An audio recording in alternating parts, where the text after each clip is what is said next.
नमस्कार, सुप्रभात, good morning.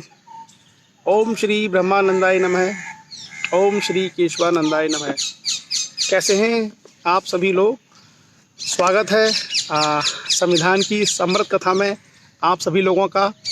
और आज हम लोग संविधान में उस टॉपिक की चर्चा करेंगे जिसको लेकर के हमेशा ग्रामीण समाज में चर्चाएं रहती है। हमेशा वो डिस्कशन का विषय रहता है और संवैधानिक उपबंधों के आधार पर हम बात करेंगे। हमारे बीच में जो लोग जुड़ रहे हैं उनका हम स्वागत करते हैं। जयंती राजपूत जी हैं, वेरी गुड मॉर्निंग। आप जिला पंचायत अध्यक्ष हैं हमीरपुर से। ओम प्रकाश राजपूत जी कन्नौज से। श्याम कुमार लोधी उर्वेंद्र सिंह, रमेश सिंह लोधी दादरी से। संजय लिल्हारे, शिवशंकर राजपूत, नरेंद्र वर्मा शाहजहांपुर से। Bhupendra Singh Lodhi, good morning Bhupendra. तो आज हम लोग बहुत ही रोचक विषय की चर्चा करेंगे संविधान में, और जिसको आप सभी लोग पंचायत के नाम से जानते हैं। रामशंकर राजपूत जी, रामकृष्ण राजपूत जी, संतोष राजपूत जी, ओम शिव वर्मा, श्याम तिवारी लोधी। ये श्याम तिवारी लोधी, हम आपसे चाहेंगे कि आप अपना पूरा परिचय दें। आप श्याम तिवारी भी हैं, लोधी भी हैं, कहाँ से हैं आप? थोड़ा जानकारी इस देश में लोगों को बताएं। राजीव राजपूत जी, मनीराम कारपेंटर, कृष्ण गोपाल लोधी, सोमेंद्र सिंह, अभिनव सिंह, गिरीश भारत, RBS लोधी, पुष्पेंद्र कुमार राणा कासगंज से, Kuldeep Pratihar, Anoop Kumar Verma, good morning Anoop, Shiv Mohan Singh Lodhi, RK Raj, Dharmendra Singh Verma advocate, DRX Abhinav Rajput, Mahesh Lodhi, good morning Mahesh ji, Shrimati Kalpana Rajput, Pushpendra Kumar Rana Kasganj, मैं अच्छा हूँ, आप कैसे हैं? शिव मोहन सिंह लोधी जी फाइन, आनिश कुमार, विकास राजपूत, राजेंद्र नरवरिया जी, सर्वेश कुमार, राकेश लोधी, गुड मॉर्निंग राकेश जी, सुनील राजपूत, पुष्पेंद्र राजपूत अटगांव से, ओम स्वामी ब्रह्मानंदाय नमः, सुदेश सिंह राजपूत, महेश लोधी, महेश जी करेरा शिवपुरी मध्य प्रदेश से, लतेश राजपूत, विकास राजपूत। चलिए, स्वागत है डॉक्टर नारायण पटेल, खुशी राजपूत, गुड मॉर्निंग खुशी, वीरेंद्र राजपूत, रमेश पद्मेश लोधी जी, विमल लोधी हिंदुस्तानी, सौदान सिंह राजपूत, सुमन सिंह लोधी, राजेंद्र सिंह नरवरिया जी अशोकनगर मध्य प्रदेश से हमारे बीच, शैलेंद्र लोधी, गुड मॉर्निंग,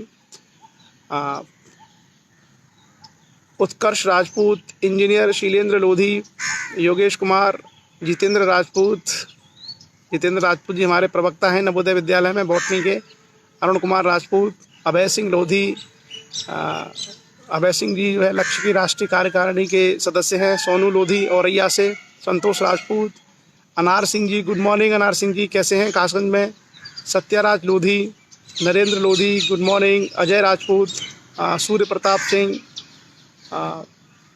शैलेंद्र कुमार लोधी,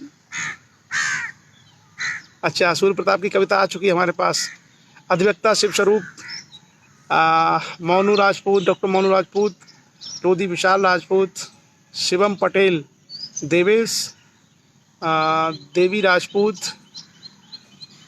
अमर सिंह,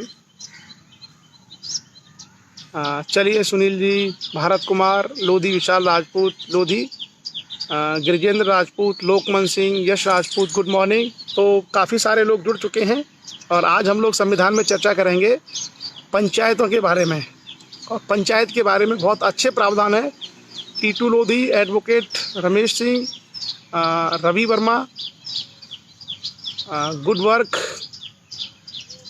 रेखा राजपूत, हिमांशु लोधी, खलक सिंह लोधी, पुष्पेंद्र सिंह नीटू, आप हमारे लक्ष्य के स्वयंसेवक हैं ललितपुर उत्तर प्रदेश से, विवेक लोधी, भारत, नरेश उत्तर प्रदेश पुलिस, तुलसी राम राजपूत, विमल लोधी, हरिमोहन राजपूत जी इटावा से हमारे बीच में, हिमांशु लोधी, अनंत राजपूत, इंदर सिंह जी भिंड मध्य प्रदेश से, अरविंद राजपूत, अमन कुमार राजपूत, मुकेश राजपूत, विनय लोधी अयोध्या से हमारे बीच में है, अयोध्या फैजाबाद, गजेंद्र कुमार,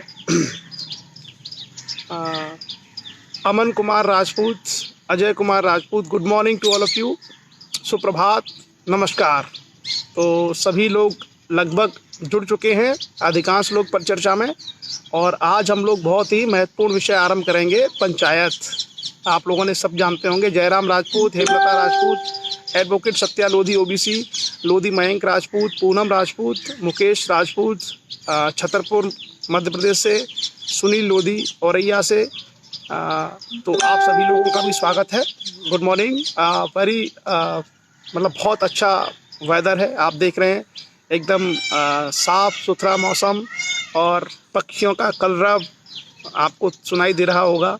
तो एकदम सुरम्य वातावरण है, जैसे वातावरण में कथा होनी चाहिए।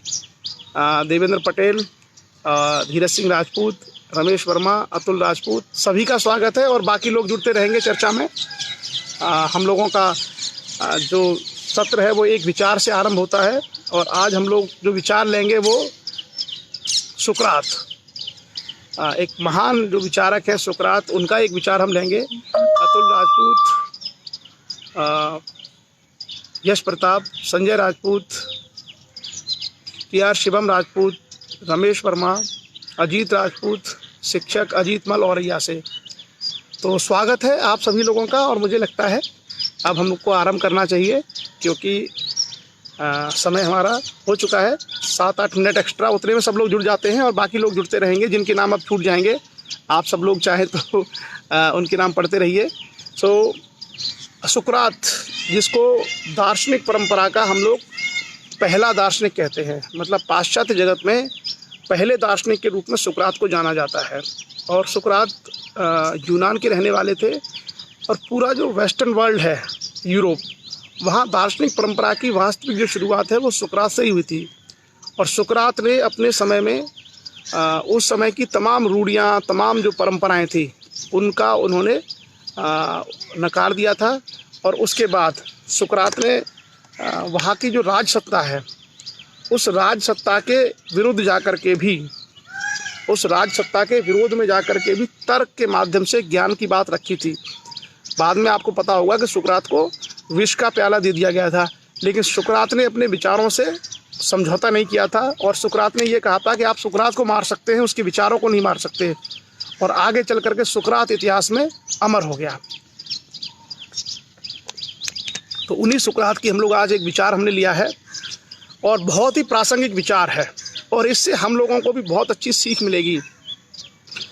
सुकरात ने एक विचार दिया था लोगों के बारे में, कि किस तरह के लोग होते हैं समाज में, और हमें किस तरह के लोग बनना चाहिए। समाज में आमतौर पर किस प्रकार के लोग होते हैं, यह आपको तय करना है कि आप इनमें से क्या बनना चाहते हैं।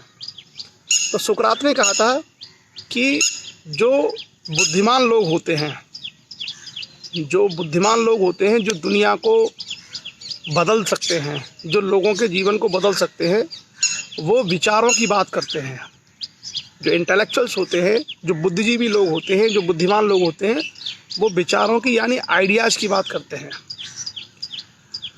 जो एवरेज लोग होते हैं, जो साधारण लोग होते हैं, वो घटनाओं की बात करते हैं। और जो औसत दर्जे से निम्न स्तर के लोग होते हैं, वो व्यक्तियों के बारे में बात करते हैं। तो आप इसको बहुत ध्यान से समझिए। जो बुद्धिजीवी लोग हैं, जो लोग समाज को, व्यवस्था को बदल सकते हैं, वो लोग विचारों की बात करते हैं। उनके मस्तिष्क में आइडियाज आते हैं, और वे अपने आइडियाज से, अपने विचारों से नई नई चीज़ें करते हैं और नया रास्ता दिखाते हैं लोगों को। ऐसे लोगों को सुकरात ने सर्वश्रेष्ठ किस्म के लोग कहा है कि ये सबसे अच्छे लोग होते हैं, सबसे बुद्धिमान लोग होते हैं। वो अपने विचारों के माध्यम से परिवर्तन लाते हैं, और वो विचारों की ही बात करते हैं।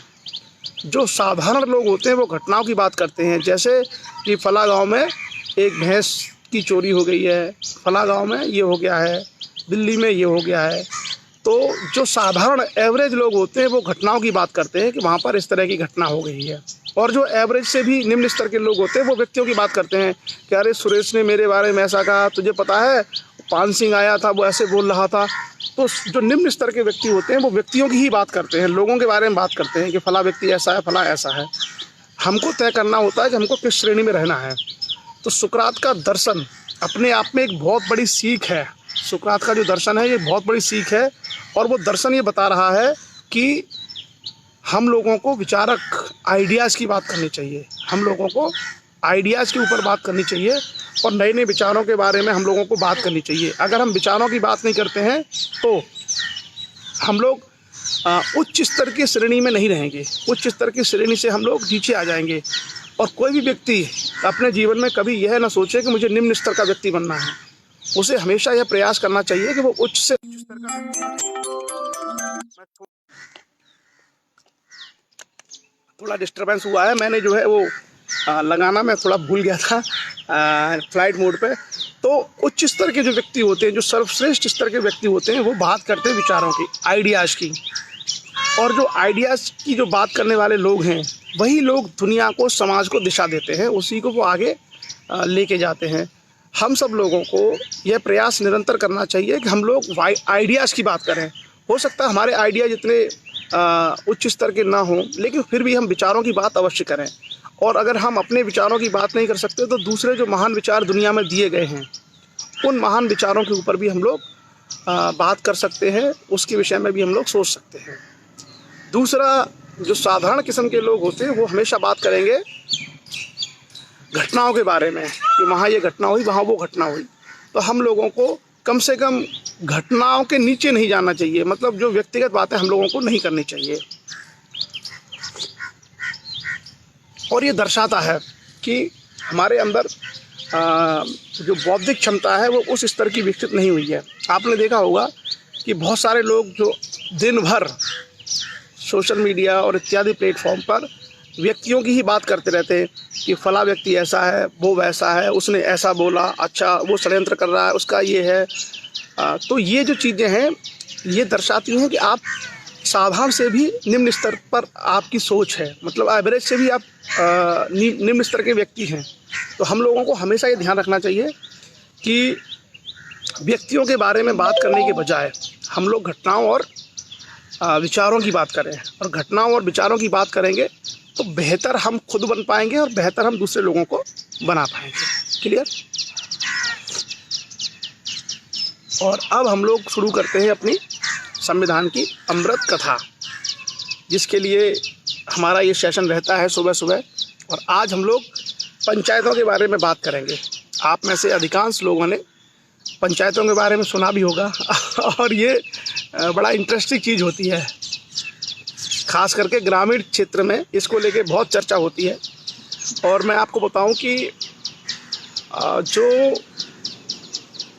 कल जो दिन निकला है 24 अप्रैल को पंचायत दिवस के रूप में भी मनाते हैं। पंचायत दिवस के रूप में 24 अप्रैल को जाना जाता है। और उसकी वजह यही है कि 24 अप्रैल 1973 से पंचायती राज अधिनियम लागू हो गया था और एक तरीके से पंचायतों को संवैधानिक दर्जा दे दिया था। पंचायतों को संवैधानिक दर्जा दे दिया था और उसके बाद 24 अप्रैल से पंचायती राज अधिनियम लागू हो गया था। इसलिए 24 अप्रैल जो कल का दिन निकला है उसको हम लोग पंचायती राज दिवस के रूप में भी मनाते हैं। संविधान में 73वां संशोधन किया गया था। असल में आपको अगर याद होगा, आप लोगों ने पुराने हमारे सेशन देखे होंगे, तो पुराने सेशन में हमने बात की थी कि संविधान में एक directive principle of state policy है, डीपीएस जिनको बोलते हैं, राज्य की नीति के निर्देशक तत्व। तो उसमें एक संविधान का अनुच्छेद है आर्टिकल 40। तो आर्टिकल जो 40 था, आर्टिकल जो 40 था, उस आर्टिकल 40 में आपने देखा होगा कि पंचायतों के गठन की बात कही गई थी। आर्टिकल 40 में मैं आपको बता देता हूँ, राज्य को यह निर्देश दिया गया था कि राज्य अपनी नीतियाँ बनाते समय इस बात का ध्यान रखे कि जो पंचायती राज व्यवस्था है, पंचायतों का जो गठन है, उनका गठन राज्य के माध्यम से किया जाना चाहिए अपनी नीतियों को बनाने के लिए। उसी क्रम में हम देखते हैं कि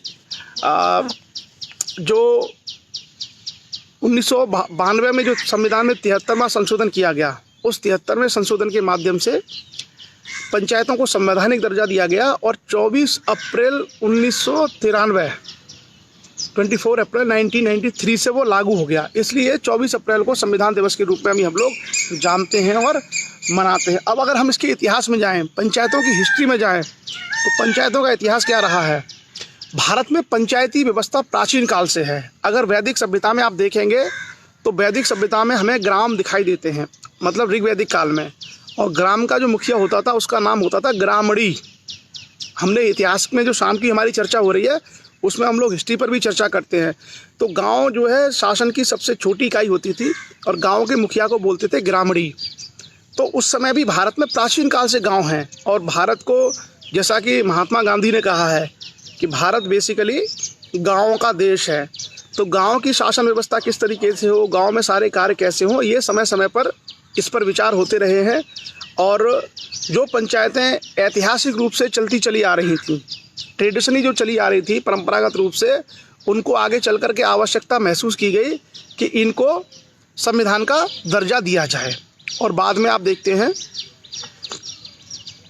कि पंचायतों को संविधान का दर्जा दिया गया और संवैधानिक में संशोधन करना पड़ा। संविधान में एक नया संशोधन हुआ और उस संशोधन के माध्यम से संविधान में बहुत सारे जो प्रावधान पंचायतों से संबंधित थे उनको शामिल किया गया। तो आप 2-3 चीज़ें याद रख सकते हैं। एक तो यह है कि संविधान के अनुच्छेद 40, जिसमें राज्य की नीति के निर्देशक तत्व दिए गए हैं, उसमें संविधान निर्माताओं ने यह लिख दिया था कि राज्य अपनी नीतियां बनाने के क्रम में यह ध्यान रखेगा कि पंचायतों का गठन हो। भारत में पंचायती व्यवस्था प्राचीन काल से विद्यमान थी, लेकिन उसका आधार बहुत औपचारिक नहीं था, इनफॉर्मल रूप से थी कि गांव के 4-5 लोग पंच मान लिए जाते थे और वो पंच गांव के विवाद, तमाम जो इशू होते थे उनका निपटारा वो लोग करते रहते थे। ये प्राचीन परंपरा चली आ रही थी। बाद में जब संविधान बना तो उसमें लिखा गया कि इन पंचायतों को का गठन विधिवत तरीके से किया जाए। तो ये लंबे समय तक अटका रहा। देखिए, संविधान जो है 1949 में बन गया, लेकिन पंचायतों को संवैधानिक दर्जा दिया गया 1993 में जाकर के। उससे पहले ये सारी चीज़ें नहीं थी। तो जो पंचायती व्यवस्था है, उस पंचायती व्यवस्था में संवैधानिक प्रावधानों के माध्यम से उनके लिए धन की प्रॉपर आवंटन हो, विकास कार्य वो करें, चुनाव हो, सब कुछ जो है उसमें सम्मिलित किया गया। और भारत को आप लोग जानते हैं कि भारत को सबसे बड़ा लोकतंत्र कहा जाता है विश्व में। वर्ल्ड्स लार्जेस्ट डेमोक्रेसी है इंडिया। तो भारत विश्व की सबसे बड़ा लोकतंत्र क्यों है, उसके पीछे आधार है कि भारत में ही पंचायती राज व्यवस्था है और इस पंचायती राज व्यवस्था के माध्यम से लाखों लोग चुन करके आते हैं। ऐसा कहीं और दुनिया में नहीं होता। इतनी बड़ी संख्या में जनप्रतिनिधि कहीं और जगह चुन करके नहीं आते जो भारत में चुन के आते हैं। जैसे चीन की आबादी भारत से ज़्यादा है, चाइना की जो आबादी है वो भारत से ज़्यादा है, लेकिन चाइना में एक पार्टी एक दलीय व्यवस्था है और वहाँ इलेक्शन वगैरह कहने के लिए हैं। वहाँ पर लोकतांत्रिक चीज़ें नहीं हैं। इसलिए वर्ल्ड की लार्जेस्ट डेमोक्रेसी भारत है, न कि चाइना। जबकि चाइना की पॉपुलेशन भारत से ज़्यादा है, पर चुनाव की व्यवस्था और पंचायती राज स्तर तक, यानी एक ग्राम स्तर तक भी चुन करके अपने प्रतिनिधि बनाना और उनके माध्यम से अपनी व्यवस्थाओं का संचालन करना, यह भारत में ही है। इसलिए इंडिया को वर्ल्ड की लार्जेस्ट डेमोक्रेसी कहा जाता है, विश्व का सबसे बड़ा लोकतंत्र। और जो ये पंचायती राज है, जो पंचायतें हैं, इसको पंचायती राज कहा जाता है। और यह अपेक्षा की जाती है कि भारत गाँव का देश है, इसलिए ग्रामीण विकास के लिए पंचायतों का होना बहुत आवश्यक है। तो आज हम लोग इसी विषय पर बात करेंगे, भारत में पंचायतें। अच्छा, इसके विषय में जो संविधान में उपबंध है उनकी भाषा थोड़ी सी कठिन जरूर है, लेकिन आप में से अधिकांश लोग उन सब चीज़ों को जानते हैं। क्यों? क्योंकि आप में से सभी लोगों ने ये सुना ही होगा, मतलब जो लोग गांव से जिनका थोड़ा भी संबंध है उनको पता है कि ग्राम प्रधान कौन है, सरपंच कौन है, कैसे चुनाव होता है। जो मध्य स्तरीय पंचायत है, जिला ब्लॉक स्तर की पंचायत, उसमें कौन खड़ा होता है, उसमें कौन जीतता है, और जिला स्तर की पंचायत है उसमें कौन जीतता है, ये सब आपको पता होगा। लेकिन संविधान में कुछ और प्रावधान है कि उनके लिए कौन से विषय हैं जहाँ पर वो टैक्सेशन कर सकते हैं, कर लगा सकते हैं, कौन से ऐसे विषय हैं जहाँ पर पंचायतों को फंडिंग मिलती है, उनकी अधिकारिता क्या है। ये सारी चीज़ें हम लोगों को संविधान के दायरे में जाकर के पढ़नी होंगी कि वहाँ पर ये सारी व्यवस्थाएं भी रहती हैं। तो कुल मिलाकर के हम इन सारे संवैधानिक पहलुओं पर चर्चा करेंगे। आम भाषा में जो लोग गांव में हैं उनको सब पता है, खास करके ग्राम प्रधान या सरपंच के बारे में तो लोगों को पूरी जानकारी है कि ग्राम प्रधान के चुनाव कैसे होते हैं, कौन पर्चा भरता है, कौन लोग वोट डाल सकते हैं। ये सारी चीज़ें आपको मेरे ख्याल से सब कुछ पता ही होगा बेसिकली, लेकिन हम लोग संवैधानिक प्रावधानों पर जाएंगे और उसकी हम लोग चर्चा करेंगे। तो पंचायतों में क्या संवैधानिक प्रावधान है, इसके लिए संविधान में भाग 9 है, भाग 9 पार्ट 9, संविधान में पार्ट 9। और कल आपने देखा होगा कि माननीय प्रधानमंत्री जी ने पंचायती राज दिवस पर पूरे देश में ग्राम जो पंचायत हैं उनको संबोधित किया था वीडियो कॉन्फ्रेंसिंग के माध्यम से, और ई स्वराज और स्वामित्व योजना का शुरुआत की है। देवेंद्र पटेल जी ने 2 फैक्ट हमको बताए हैं कि माननीय प्रधानमंत्री जी ने ई ग्राम स्वराज और स्वामित्व योजना कल लॉन्च की है वीडियो कॉन्फ्रेंसिंग के माध्यम से। तो आज हम लोग इन्हीं पंचायतों के बारे में बात करेंगे। और संविधान में जैसा कि हमने कहा कि कुल मिलाकर के 22 भाग हैं, 22 भाग में से 8 भाग की चर्चा हमने कर ली है। आज हम 9वें भाग पर आएंगे जिसको पंचायतें कहा जाता है, और संविधान के अनुच्छेद 243 में है इसके संबंध में प्रावधान है। एक खास बात है, संविधान के जो पंचायतें हैं संविधान में, वो पंचायतों के संबंध में जानकारी केवल एक ही आर्टिकल में है, आर्टिकल 243, लेकिन बहुत बड़ा है।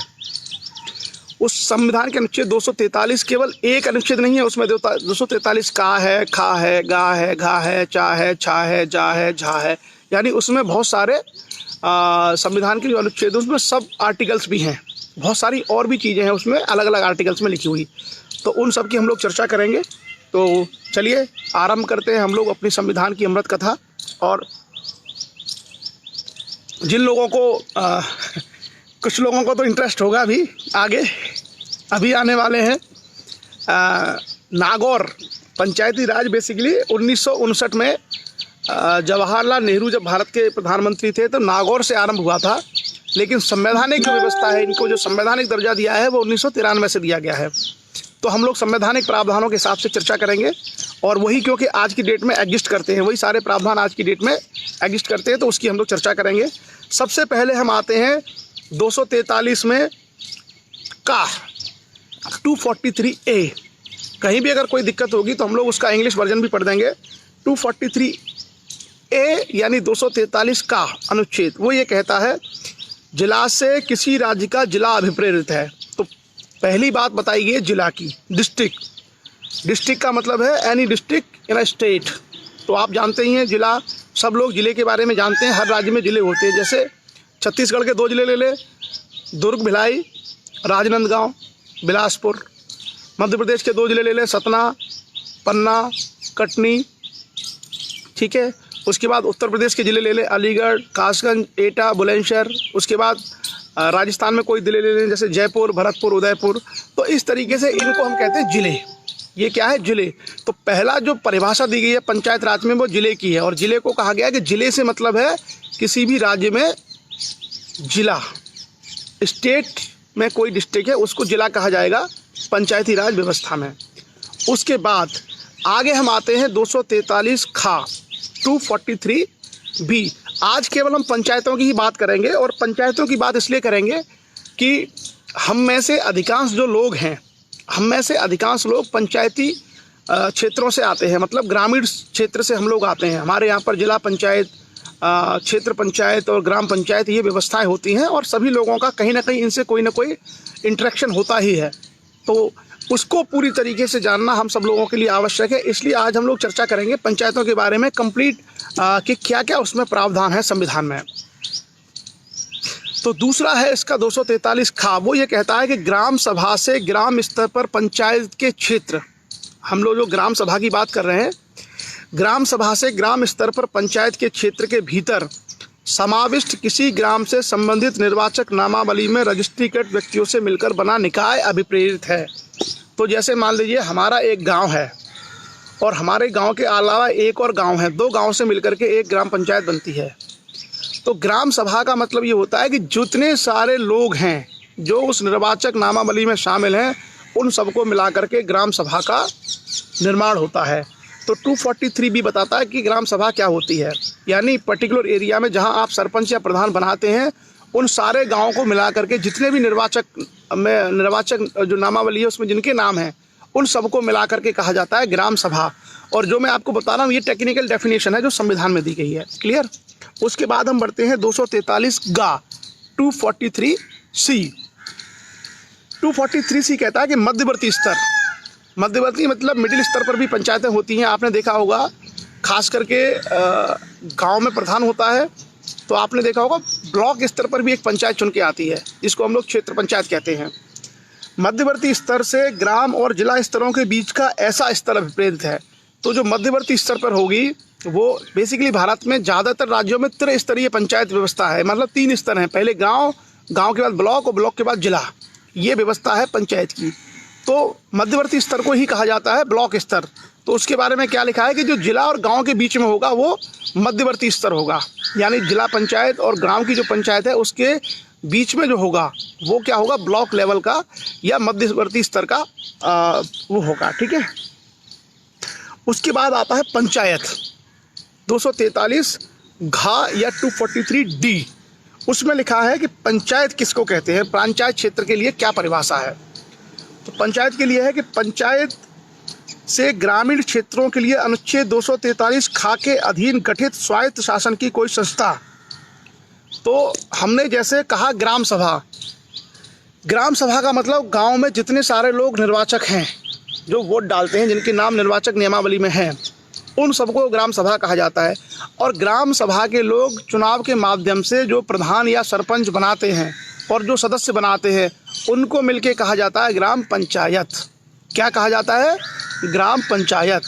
तो देखिए 3 चीज़ें हैं, बड़ी स्पष्ट है। एक तो है ग्राम या गांव या विलेज। विलेज वो है जिसमें सारे लोग रहते हैं, बच्चे भी रहते हैं, जिनके वोट नहीं है 18 साल से कम के वो लोग भी रहते हैं, तो उसको तो हमने कहा गांव। और गांव की जनसंख्या, क्लियर। उस गांव की जनसंख्या में 18 साल से ऊपर के जो लोग मतदाता हैं, जिनके नाम निर्वाचक नियमावली में हैं, उन सबको कहा जाता है ग्राम सभा। और वो ग्राम सभा चुनाव के माध्यम से अपने जो सरपंच या ग्राम प्रधान को जो चुनती है और जो सदस्यों को चुनती है, उन ग्राम प्रधान और सदस्यों को कहा जाता है ग्राम पंचायत। तो मुझे लगता है स्पष्ट हो गया होगा, कोई कन्फ्यूजन किसी को नहीं होगा, सिंपल सा प्रोविज़न है। और वैसे तो हम सब लोग जानते हैं, लेकिन कई बार प्रतियोगी परीक्षाओं में भी चीज़ें पूछी जाती हैं। आप लोगों को हैरानी होगी, कई बार ग्राम पंचायतों से संबंधित सवाल आईएएस में पूछे गए हैं। आईएएस की जो परीक्षा है उसमें कई बार ग्राम पंचायतों से संबंधित क्वेश्चंस पूछे गए हैं। तो हम लोगों को हमेशा पढ़ने के क्रम में यह ध्यान रखना चाहिए कि चीज़ें हमारी स्पष्ट हों, क्लैरिटी के साथ हों। आगे हम बढ़ेंगे 243 या 243E। तो संविधान का अनुच्छेद 243E ये कहता है कि पंचायत क्षेत्र से पंचायत का प्रादेशिक क्षेत्र अभिप्रेरित है। यानी जो उस पंचायत क्षेत्र का मतलब उसकी जो टेरिटरी है, जो उसकी बाउंड्री है, मीन्स टेरिटोरियल एरिया होगा पंचायत, कि कितने एरिया में जो है पंचायत का क्षेत्र हो सकता है। तो जैसे मान लीजिए 2 गाँव को मिला करके है, तो 2 गाँव की जहाँ तक ज़मीन होगी, जहाँ तक उसकी लैंड होगी, वहाँ तक का पूरा क्षेत्र जो है किस में आएगा, पंचायत क्षेत्र में। उसके बाद आता है अनुच्छेद 243 चाह, आर्टिकल 243F, और वो बताता है कि पंचायत की जनसंख्या क्या होगी, पॉपुलेशन क्या होगी। तो जनसंख्या से ऐसी अंतिम पूर्ववर्ती जनगणना, जो पहले जनगणना हुई है जस्ट रिसेंट में, जैसे अभी 2011 तक की जनगणना हो चुकी है, लास्ट वही हुई है, और उस जनसंख्या में जो भी जनसंख्या निर्धारित की गई है उसको हम उस पंचायत की जनसंख्या कहेंगे। तो इमीडिएट जो पहले जनगणना हुई है, अभी 2011 की जनगणना के हमारे पास डाटा है, 2021 में जो नई जनगणना होनी है, हर 10 साल में जनगणना होती है।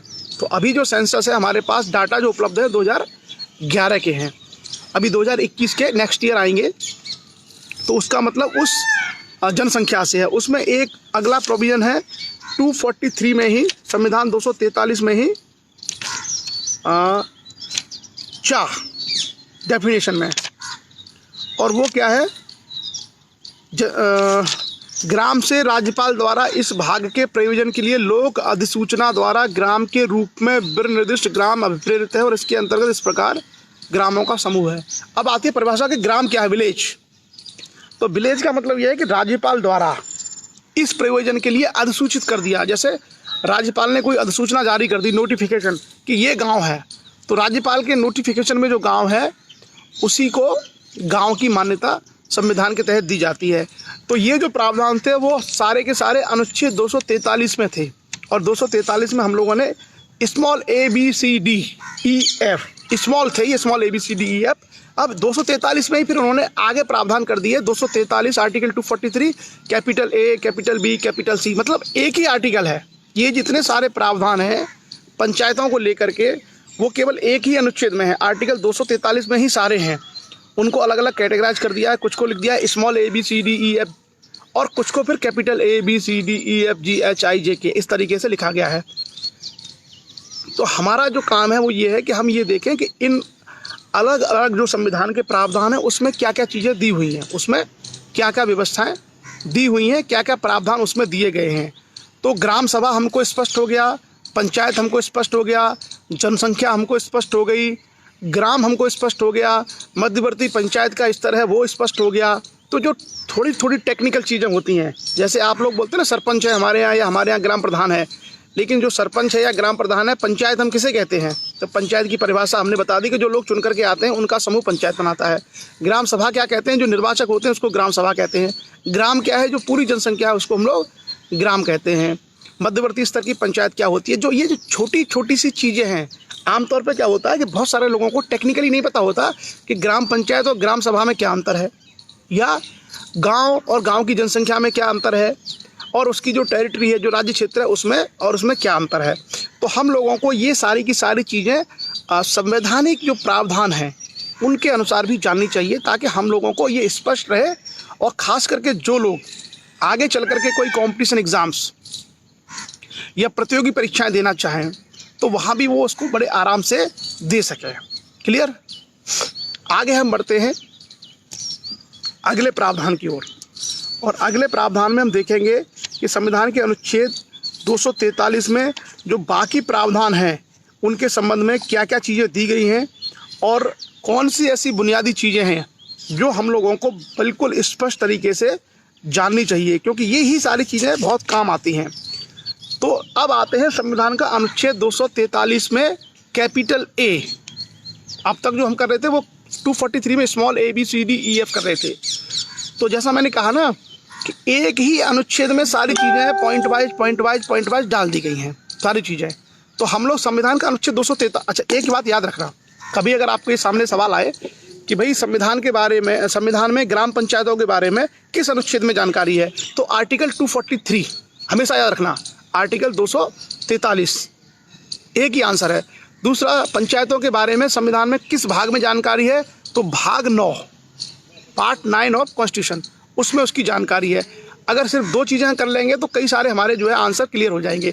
उसके बाद उसमें आगे की जो डिटेल है उसकी चर्चा हम लोग करेंगे कि और कौन कौन से प्रोविजन उसमें होते हैं। क्लियर? तो आर्टिकल 243 कैपिटल ए, इसमें कहा गया है कि ग्राम सभा, ग्राम सभा, पुष्पेंद्र लोधी राजपूत ने पर्यावरण के लिए पुस्तक पूछी है।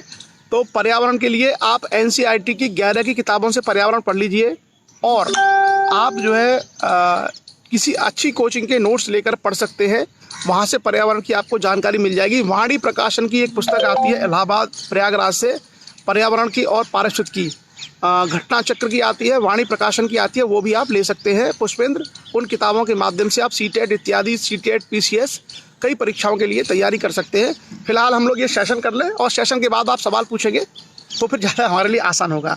तो 243 ए कहता है ग्राम सभा, और क्या परिभाषा है ग्राम सभा की? ग्राम सभा ग्राम स्तर पर ऐसी शक्तियों का प्रयोग और ऐसे कृत्यों का पालन कर सकेगी जो किसी राज्य के विधानमंडल द्वारा विधि द्वारा उपबंधित किए जाएं।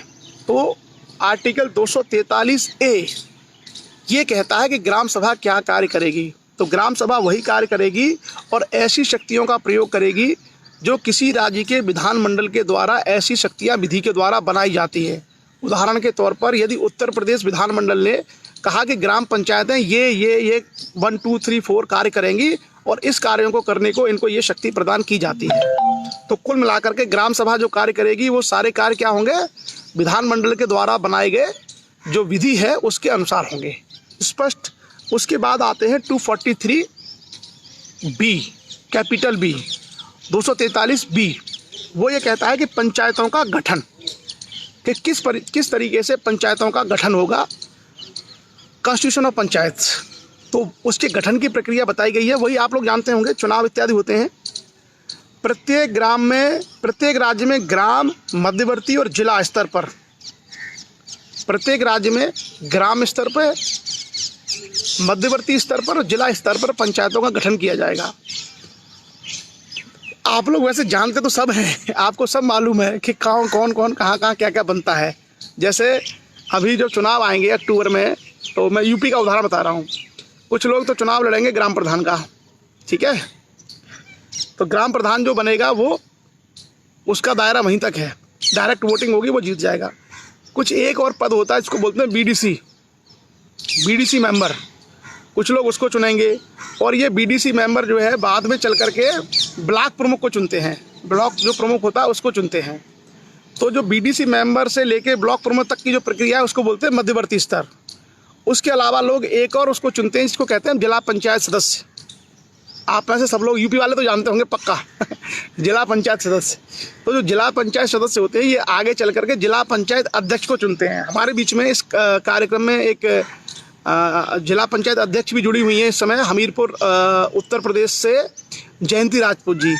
तो वो जो है पंचायती राज व्यवस्था का टॉप लेवल होता है जिला पंचायत अध्यक्ष। उससे ऊपर पंचायती राज व्यवस्था नहीं होती है। पंचायती राज व्यवस्था गांव से शुरू होती है और जिला पंचायत अध्यक्ष पर जाकर के रुक जाती है। तो मुझे लगता है इन सारी चीज़ों से आप सब लोग परिचित होंगे। ग्राम प्रधान का चुनाव और बीडीसी मेंबर का चुनाव और जिला पंचायत का सदस्य, इन तीन के चुनाव प्रत्यक्ष होते हैं, जनता के द्वारा सीधी वोटिंग होती है। और आमतौर पर अक्सर यह देखा गया है कि एक ही साथ चुनाव होते हैं। कभी कभी डेट अलग हो जाती है, लेकिन ज़्यादातर मैंने ऐसा देखा है कि चुनाव एक ही साथ तीनों के हो जाते हैं। तो उसके बाद क्या है कि पंचायतों का गठन, आर्टिकल 243B ये कहता है कि प्रत्येक राज्य में ग्राम स्तर पर, मध्यवर्ती स्तर पर और जिला स्तर पर पंचायतों का गठन होगा। क्लियर? आगे, लेकिन कोई भी राज्य अगर ऐसा है जिसकी जनसंख्या 20 लाख से कम है, जैसे मान लीजिए सिक्किम है, या नॉर्थ ईस्ट के बहुत सारे राज्य हैं, या गोवा है, जिनकी जनसंख्या 20 लाख से कम है, वहाँ पर मध्यवर्ती स्तर की पंचायत का गठन नहीं होगा। तो मध्यवर्ती स्तर की जो पंचायतें हैं, जो ब्लॉक प्रमुख और जो ये होते हैं, ये लोग केवल 20 लाख से अधिक की जनसंख्या वाले में होते हैं। 20 लाख से अधिक की जनसंख्या वाले राज्यों में ही मध्यवर्ती पंचायतों का गठन होता है। जिन राज्यों की जनसंख्या 20 लाख से कम होगी, वहाँ मध्यवर्ती पंचायतों का गठन नहीं होगा। उसके बाद हम आते हैं आर्टिकल 243C, 243 कैपिटल C, और वो कहता है कि पंचायतों की संरचना, यानी उनका कंपोजिशन ऑफ पंचायत कैसे होगा, क्या संरचना होगी। एक एक चीज़ को अगर आप बड़े आराम से और ध्यान से सुनेंगे तो सब स्पष्ट हो जाएगा। खास करके संवैधानिक प्रावधान, व्यवहारिक तो चीज़ें आप सब जानते हैं, व्यवहार में आपको सारी बातें पता है, और वो हम सब लोग क्योंकि गाँव से जुड़े हुए हैं, इसलिए हमें मालूम रहता है कि कब वोट डालने होते हैं, कौन चुनाव लड़ता है, ये सब हमको पता है। लेकिन हम लोग यहाँ पर ये भी बात कर रहे हैं कि संविधान में क्या क्या लिखा हुआ है, और जो शक्तियाँ हैं, बहुत सारे लोगों को शक्तियाँ नहीं मालूम होगी, बहुत सारे लोगों को संवैधानिक प्रोविज़न नहीं पता होंगे कि हाँ इसके बारे में ये उपबंध भी हो सकता है। तो वो सारी चीज़ें भी हम लोग करेंगे। मैंने देखा ना कि देखिए, कई बार लोग कहते हैं कि संविधान इत्यादि समझ में नहीं आता। तो हमने जब राष्ट्रपति की बात की, हमने जब संसद की बात की, तो कुछ लोगों को बड़ा इंटरेस्ट उसमें नहीं आया, ठीक है, क्योंकि बहुत सारे लोगों का उससे वास्ता नहीं होता है। लेकिन जैसे ही हम लोगों ने संसद और प्रधानमंत्री के बाद जब विधायक की बात की, मुख्यमंत्री की बात की, तो आपने देखा होगा कि कई लोगों को इंटरेस्ट आने लग गया। क्यों? क्योंकि वो चीज़ें उनके पास आने लगी। हाँ भाई, विधायक को तो हम जानते हैं, विधायक से तो हम मिलते हैं, विधायक का ही चुनाव होता है। तो बहुत सारे लोगों को संविधान में इंटरेस्ट आने लग गया कि चलो अपने ही आसपास की बात हो रही है। फिर धीरे धीरे करके जब हम पंचायत पे आ रहे हैं, तो आप में से अब अधिकांश लोगों को समझ में आ रहा हो, क्योंकि हर आदमी जुड़ा हुआ है इससे, पंचायतों से हर आदमी जुड़ा हुआ है कहीं ना कहीं से। और जब भी 4-5 साल में चुनाव आते हैं, तो कहीं ना कहीं गांव में एक हलचल रहती है। इसका एक सेटबैक भी है, मैं बताऊंगा कि पंचायती राज का एक बड़ा नुकसान समाज को झेलना पड़ता है। उसकी चर्चा हम लोग करेंगे, ये टॉपिक जब पूरा हो जाएगा। फिलहाल तो हम इसकी अच्छाइयों की बात कर रहे हैं, इसके फ़ायदे और संविधान में इसके लिए क्या प्रावधान है, इसी की बात करेंगे। तो आर्टिकल 243C कहता है कि पंचायतों की संरचना क्या होगी। तो पहली बात तो जो विधानसभा है, यानी जो विधानमंडल है, विधानमंडल विधि द्वारा पंचायतों की संरचना के बारे में उपबंध करेगा। तो जो पंचायतें हैं, पंचायतें सीधे सीधे राज्य के विधानमंडल के अधीन आती हैं, उसमें भारत सरकार का कोई रोल नहीं है। यानी पंचायतों के बारे में यदि कोई नियम बनाना हो, पंचायतों के बारे में कोई विधि बनाना हो, कोई उपबंध अगर बनाने हो, तो वो सारा का सारा काम राज्य का विधानमंडल करेगा। जैसे मैंने कहा ना कि गवर्नर के माध्यम से अधिसूचना जारी करके गाँव की सूची जारी की जाती है, तो पंचायतों के बारे में जो पूरी शक्ति है, पूरी जो अधिकार है, वो राज्य के विधानमंडल को है। राज्य का जो विधानमंडल है, विधानमंडल मतलब विधानसभा, विधान परिषद और राज्यपाल, इन तीन को मिलाकर के विधानमंडल कहा जाता है। तो यह जो सारी शक्तियां हैं, ये जो सारी शक्तियां हैं वो किसके प्राप्त है? राज्य के विधानमंडल के पास। वो पंचायतों के बारे में अलग अलग प्रावधान, अलग अलग उपबंध समय समय पर करते रहते हैं। जैसे आपने देखा होगा कि कई बार जो सीटों का आरक्षण है, वो सीटों का आरक्षण कभी बदल जाता है। किसी गांव में आपने देखा होगा कि महिला सीट हो जाती है, कभी आपने देखा होगा कि ओबीसी सीट हो जाती है, कभी आपने देखा होगा कि एससी सीट हो जाती है। देखते हैं ना, तो ये जो सारे उपबंध हैं कि परिसीमा चेंज कर दी, मध्यवर्ती पंचायत की परिसीमाएं बहुत चेंज होती है कि ये गांव जोड़ दिए, वो गांव हटा दिए, ये मोहल्ले जोड़ दिए, वो मोहल्ले हटा दिए। इस तरीके से आपने देखा होगा कि सीटें भी बदल जाती हैं कि अभी ये इस गाँव में जनरल सीट रहेगी, इसमें महिला रहेगी, महिला ओबीसी रहेगी, इसमें एससी रहेगी, एससी महिला रहेगी। ये प्रावधान आप देखते रहते होंगे। तो ये जो सारी शक्तियाँ हैं बेसिकली वो किसको प्राप्त है? वो प्राप्त है राज्य के विधानमंडल को। राज्य का विधानमंडल ही उसमें सारे के सारे ये चेंजेस, ये परिवर्तन समय समय पर करता है। और संविधान ने उसमें स्पष्ट लिखा है कि रोटेशन होते रहना चाहिए ताकि जो पंचायती राज है इसका जो उद्देश्य है वो पूरा हो सके। अगर हम एक गांव में एक ही जैसी व्यवस्था रखेंगे तो हो सकता है कि कुछ लोग ऐसे हों जो कभी भी सरपंच या ग्राम प्रधान न बन पाएँ। तो इसलिए वहाँ व्यवस्था की जाती है कि सीटों को समय समय पर आरक्षित कर दिया जाता है ताकि केवल उसी वर्ग के लोग उसमें जो नहीं बन पा रहे हैं वो लोग बन जाएं। तो एक तरीके से लोकतांत्रिक प्रक्रिया को अपनाया जाता है कि सब लोगों को उसमें अवसर मिल सके। क्लियर? तो इसमें पंचायतों के संरचना के संबंध में उपक्रम जो व्यवस्था करने का पावर है वो विधानमंडलों के पास है। और हमारे बीच में कई सारे लोग इस चर्चा में शायद प्रधान और विधान का चुनाव लड़े हुए, जिला पंचायत का चुनाव लड़े हुए तो जरूर होंगे, वो सब जानते हैं। उसको हम बोलते हैं चक्रानुक्रम आरक्षण। जैसे लोकसभा और जो विधानसभा हैं, लोकसभा और विधानसभा में केवल दो ही तरह की सीट होती है, जनरल की सीटें और एससी एसटी की सीटें। उसमें ओबीसी इत्यादि की कोई सीट नहीं होती है, केवल जनरल की सीटें होती हैं लोकसभा में, या फिर उसके बाद एससी एसटी की सीटें होती हैं। उसमें महिला आरक्षण इत्यादि नहीं होता है, ना महिला का आरक्षण होता है, ना ओबीसी का आरक्षण होता है। उसमें केवल दो ही प्रकार की सीटें होती हैं। लेकिन जो पंचायतें होती हैं, पंचायतों में आप देखेंगे पंचायतों में व्यवस्था बहुत अलग है। पंचायतें बेसिकली क्या है कि सही लोकतंत्र है। भारत में जो पंचायत है ये असली लोकतंत्र है। वहाँ पर केवल एक समस्या क्या है, देखिए पंचायत में सीटें जो है समय समय पर चक्रीय रूप से बदलती हैं। आज जनरल की सीट है, कल ओबीसी की हो जाती है, अगले बार एससी की हो जाती है, ओबीसी महिला की हो जाती है, जनरल महिला की हो जाती है, एससी महिला की हो जाती है। उसमें कई सारे बदलाव होते हैं। किसमें? पंचायती राज व्यवस्था में। लेकिन पंचायती राज व्यवस्था में एक जो सबसे बड़ी समस्या आती है वो यही रहती है कि छोटे छोटे गांव होते हैं, प्रत्येक व्यक्ति एक दूसरे को जानता है और कई सारे लोग अपनी किस्मत आजमाते हैं। और उसमें क्या होता है कि जब चुनाव होता है तो चुनाव का मतलब एक तरीके से इलेक्शन फाइट करना। तो उसमें फाइट वर्ड है, एक तरीके से इलेक्शन फाइट होती है। तो जहाँ फाइट होगी मतलब लड़ाई, चुनाव में एक तरीके से लड़ाई है वो। तो उस लड़ाई में क्या होता है कि ग्रामीण में, गाँव में जब चुनाव होते हैं तो उसमें ये मालूम है कि फलां लोगों ने इसको वोट दिया, फलां लोगों ने इसको वोट दिया, या इस मोहल्ले के लोगों ने इसको वोट दिया, इस मोहल्ले के लोगों ने उसको वोट दिया, और सब एक दूसरे को जानते हैं। तो जो हार जाता है वो जीते हुए से ईर्ष्या करता है, और जो जीत जाता है कभी कभी उसके मन में ये धारणा आती है कि उस मोहल्ले के लोगों ने हमको वोट नहीं दिया था। तो आपने देखा होगा कि पंचायती राज व्यवस्था में एक जो सबसे बड़ी समस्या, मैं संविधान से थोड़ा बाहर जाके बात कर रहा हूँ, व्यवहारिक स्तर पर क्या गांव ग्रामीण समाजों में क्या चीज़ें पनपती हैं। और मुझे लगता है आप में से अधिकांश लोगों ने ये महसूस किया होगा, आपने देखा भी होगा कि समाज में जो भाईचारा होता है, एक गांव के अंदर जो सौहार्द होता है, वो सौहार्द चुनाव के बाद लोगों में एक दूसरे के प्रति जो ईर्ष्या कटाक्ष पैदा होते हैं, वहाँ कहीं ना कहीं वो सौहार्द कमज़ोर होता है।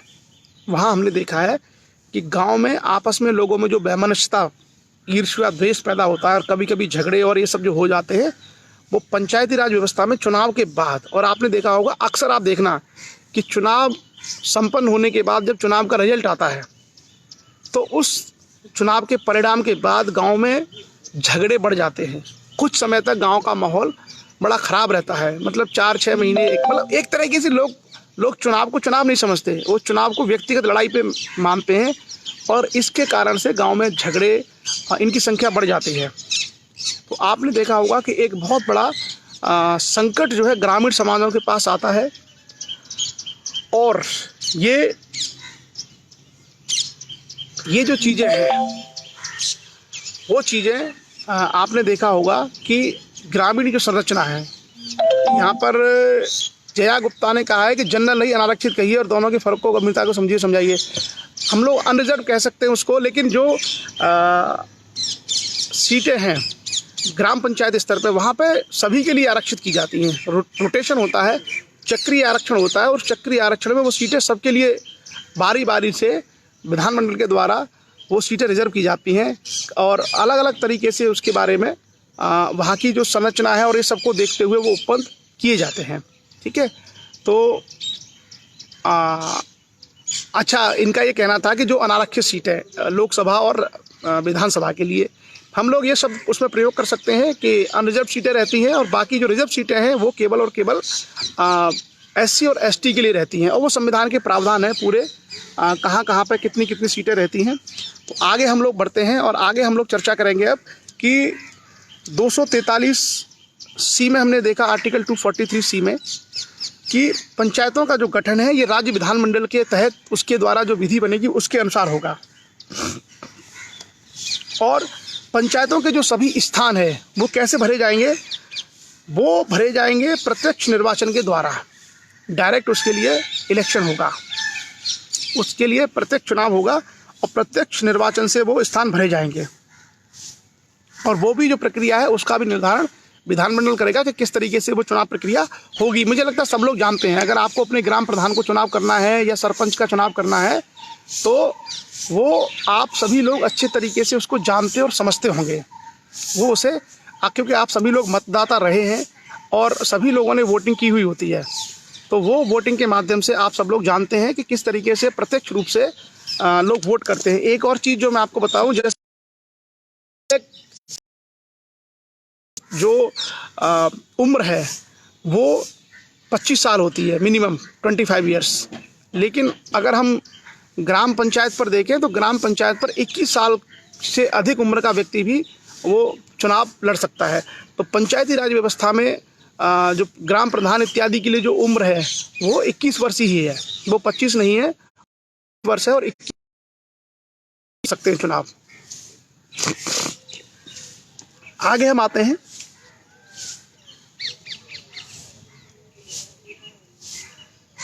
अच्छा, डिटेल में हम लोग, मैंने जैसे चर्चा कर ली है, जो ग्राम प्रधान होते हैं या सरपंच होते हैं उसका जो चुनाव है वो तो प्रत्यक्ष होता ही है लोगों के द्वारा। मध्यवर्ती स्तर पर क्या होता है, अब तक जो होता रहा है, सदस्य होते हैं जिनको हम बोलते हैं BDC होते हैं, उनका चुनाव तो प्रत्यक्ष होता है जनता के द्वारा, और ये BDC मेंबर्स मिलकर के चुनते हैं ब्लॉक प्रमुख को। ये व्यवस्था होती है। तो ब्लॉक प्रमुख का जो इलेक्शन है वो अप्रत्यक्ष होता है जनता के द्वारा, लेकिन जो मेंबर्स हैं BDC के, उन मेंबर्स का चुनाव डायरेक्ट होता है, जो पंचायती राज व्यवस्था में ग्राम प्रधान के लिए या सरपंच के लिए व्यवस्था होती है। तो एक ये प्रोविज़न है। उसके बाद जो जिला स्तर की पंचायत होती है, जो पंचायत के शीर्ष पर है, जिला पंचायत पंचायतों का शीर्ष होता है, और वहाँ पर जो जिला पंचायत अध्यक्ष बनता है, उसके लिए संविधान में प्रावधान ये है कि जो सदस्य होंगे, सदस्यों का चुनाव प्रत्यक्ष होता है उसी तरीके से जैसे ग्राम प्रधान या BDC का होता है, और वो जो मेंबर्स हैं, जो जिला पंचायत के सदस्य जो चुन करके जाते हैं, वही सदस्य आपस में फिर वोटिंग करते हैं और जिला पंचायत अध्यक्ष को बनाते हैं। तो जिला पंचायत अध्यक्ष और ब्लॉक प्रमुख, इनके चुनाव अप्रत्यक्ष रूप से होते हैं, और जो प्रधान है या सरपंच है उनके चुनाव प्रत्यक्ष रूप से होते हैं। मनीष शर्मा जी का कहना है कि प्रधान बनने की एज क्या होती है, मनीषा जी का, तो मनीषा जी ग्राम प्रधान बनने के लिए मिनिमम जो एज है वो 21 ईयर है, 21 साल है। 21 साल है। और मैं जो चर्चा आपसे कर रहा हूँ उस चर्चा में आप लोग ये समझिए कि ये चर्चा संविधान का एक एक आर्टिकल, संविधान से मैं एक एक अनुच्छेद आपको बता रहा हूँ। तो जो भी आपके सवाल होंगे, मुझे लगता है कि पूरी चर्चा जब हम लोग कंप्लीट करेंगे वहाँ पर आपके लगभग सभी सवालों के आंसर मिल जाएंगे। अगर कोई सवाल आपका रह जाएगा तो उसका उत्तर हम लोग आगे दे देंगे। लेकिन एक एक अनुच्छेद को यदि आप बहुत ध्यान से सुनते हैं तो आपको सभी जितने भी प्रश्न या दुविधाएं आपके मन में आएंगी वो सब शॉर्ट आउट हो जाएंगी। आगे हम बढ़ते हैं। स्थानों का आरक्षण जिसकी मैं बात कर रहा था, तो अभी हमने संरचना देख ली किस तरीके से ग्राम स्तर पर, ब्लॉक स्तर पर और जिला स्तर पर बनते हैं। उसके बाद हम देखते हैं कि इनके लिए आरक्षण, रिजर्वेशन ऑफ सीट्स। और बहुत ध्यान से सुनना कि पंचायतों में रिजर्वेशन की क्या व्यवस्था है। हरिमोहन राजपूत जी ने कहा है कि ब्लॉक प्रमुख का चुनाव अब प्रत्यक्ष रूप से होगा, अब जो है अप्रत्यक्ष नहीं होगा। तो अभी इसके बारे में राज्य का विधानमंडल नोटिफिकेशन जारी करेगा राजपूत जी, और राज्य के विधानमंडल का जो नोटिफिकेशन आएगा उस नोटिफिकेशन के बाद ही ये स्थिति स्पष्ट हो पाएगी। तो देखिए, इंतजार करते हैं कि क्या सरकार और विधानमंडल निर्णय लेता है, उसके बाद स्थिति स्पष्ट हो जाएगी। अभी तो कोरोना संकट है, तो इस समय तो कोई प्रावधान की संभावना लगती नहीं है। और जो शेड्यूल्ड इलेक्शंस थे वो शेड्यूल्ड इलेक्शन आपके अक्टूबर के आसपास होने चाहिए थे, लेकिन मुझे लगता है कि और शायद आगे बढ़ेंगे वो। ठीक है, अभी इसके बारे में हमें वेट करना होगा। ये सारे के सारे निर्णय विधानमंडल लेगा। कि मैंने कहा ना कि पंचायतों के बारे में निर्णय लेने की जो शक्ति है, पंचायतों के बारे में जो निर्णय लेने की शक्ति है वो है विधानमंडल के पास। विधानमंडल उसके संबंध में कोई भी उपबंध या विधि बना सकते हैं। और विधानमंडल को अगर लगता है कि ब्लॉक प्रमुख के चुनाव प्रत्यक्ष होने चाहिए तो विधानमंडल वो भी करा सकता है।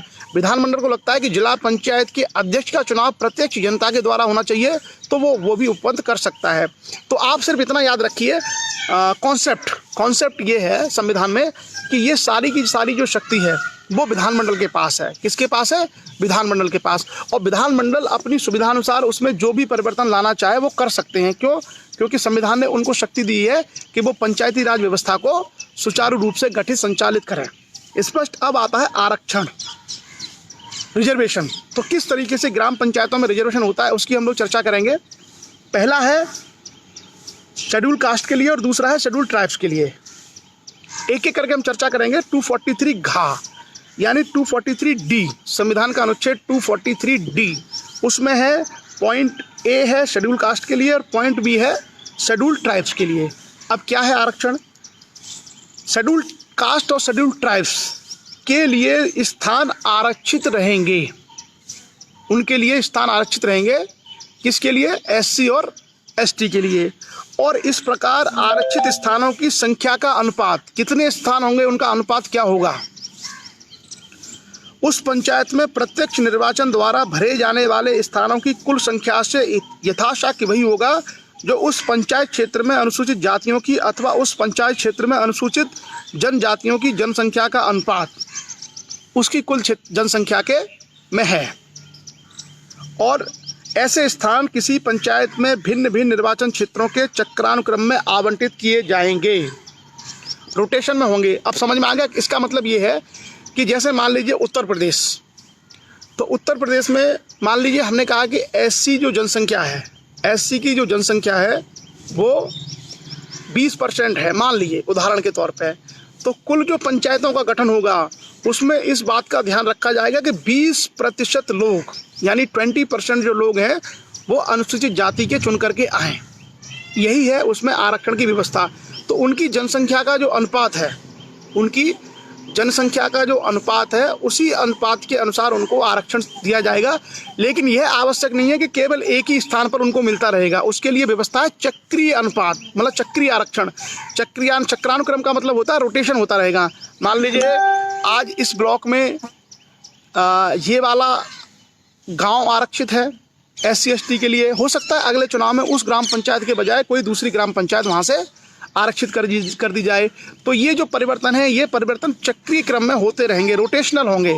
और उन रोटेशन में लेकिन हाँ ये ध्यान रखा जाएगा, जैसे मध्य प्रदेश है तो मध्य प्रदेश में क्या है कि एसटी जनसंख्या ज़्यादा है, अनुसूचित जनजाति की जनसंख्या ज़्यादा है। मेरे ख्याल से 20% के आसपास अनुसूचित जनजाति है। कहाँ पर? मध्य प्रदेश में। तो मध्य प्रदेश के विधानमंडल ये प्रावधान करेगा कि लगभग 20% के आसपास सीटें अनुसूचित जनजाति के लोगों के लिए आरक्षित रखी जाएं। वो रोटेशन में चेंज हो सकती हैं। इस जिले में अभी ये वाली कर दी, फिर आगे दूसरे गांव कर दिए, आगे अगले बार चुनाव में ये कर दिए, वो रोटेशन में होते रहेंगे। तो कुल मिलाकर के ये ध्यान रखा जाएगा कि जो जनसंख्या है उस जनसंख्या के अनुपात में वो सीटें उनको आरक्षित रहें।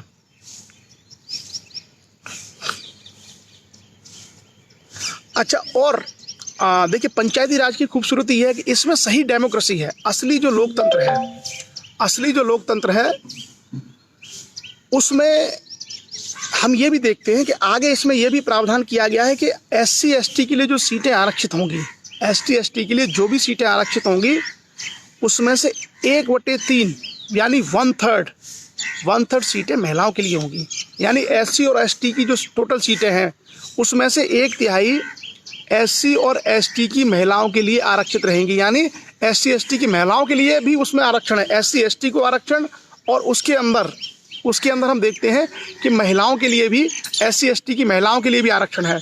तो ये क्या दर्शाता है? ये सही डेमोक्रेसी को दर्शाता है, एक ऐसे लोकतंत्र को जिसमें अंतिम वर्ग, अंतिम तबके को जाकर के भी उसका लाभ दिया जाए, उसको जो अंतिम तबका है उसको भी उसका लाभ मिले। तो आरक्षण के प्रावधान में ये कहा गया है कि जो SC ST के लिए मान लीजिए टोटल सीट हैं 100, हमने कहा उदाहरण के तौर पर मध्य प्रदेश में ST के लिए मान लीजिए 100 सीटें हैं, आरक्षित कर दी, तो उन 100 सीट में 33 सीटें महिलाओं के लिए होंगी, ST की महिलाओं के लिए। तो ये बहुत अच्छी व्यवस्था है कि महिलाओं को भी अवसर मिले, जो SC ST के जो लोग हैं जनसंख्या अनुसार उनको भी अवसर मिले। ये सारे के सारे प्रावधान संविधान में किए गए हैं और ये रोटेशनल है, रोटेशन के अनुसार ये सारी चीज़ें बदलती रहेंगी।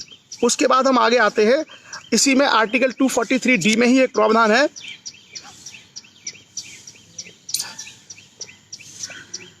कि टोटल जो सीट हैं ग्राम पंचायत में, जो कुल सीटें हैं, मान लीजिए ग्राम पंचायत की सीटें हों या मध्यवर्ती पंचायत की सीटें हों या जिला पंचायत की सीटें हों, उन टोटल स्थानों का 1/3 महिलाओं के लिए आरक्षित रहेगा। उन टोटल स्थानों का 1/3 महिलाओं के लिए आरक्षित रहेगा। उसमें SC ST की महिलाएं भी शामिल हैं, उसमें ST और ST की महिलाएं भी शामिल हैं। तो मान लीजिए जैसे पंचायतों में कुल मिलाकर के उत्तर प्रदेश का एग्जाम्पल ले लिया कि हमने सारी पंचायतों में पूरे उत्तर प्रदेश में 10,000 मान लीजिए सीट्स हैं, तो उन 10,000 सीटों में, उस 10,000 सीटों में 3,333 सीटें किसके लिए होंगी? महिलाओं के लिए। लेकिन इसमें SC और ST की महिलाएं भी इसी में शामिल हैं। तो कुल मिलाकर के देखिए, आपने देखा कि लोकसभा और राज्यसभा में महिलाओं के लिए स्थान आरक्षित नहीं है। देखा आपने? यहाँ पर देखिए पंचायती राज व्यवस्था में ये व्यवस्था की गई है कि 33% स्थान महिलाओं के लिए आरक्षित हैं। उसमें ST ST की महिलाएं भी शामिल हैं।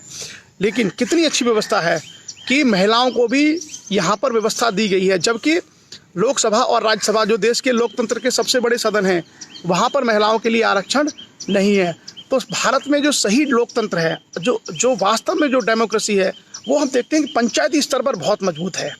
जो पंचायत स्तर है वहाँ पर लोकतंत्र बहुत अच्छे तरीके से पहुँचा है और वहाँ पर इस बात का पूरा ध्यान रखा गया है कि न्याय अनुसार आनुपातिक रूप से सबको प्रशिक्षण दिया जाए। आगे हम लोग आते हैं।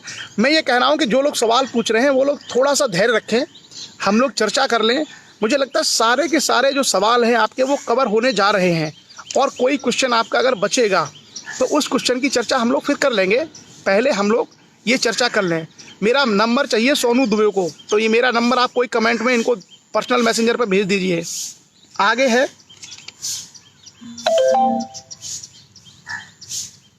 दूसरा, क्या है, पंचायतों में जो पंचायतों के अध्यक्ष के पद हैं वो अनुसूचित जनजाति के लिए भी उसमें आरक्षित रहेंगे, और जो पद हैं वो अनुसूचित जाति जनजाति के लिए वो भी विधानमंडल जो है विधि के द्वारा अध्यक्ष के पदों को भी आरक्षित कर सकते हैं रोटेशन के अनुसार।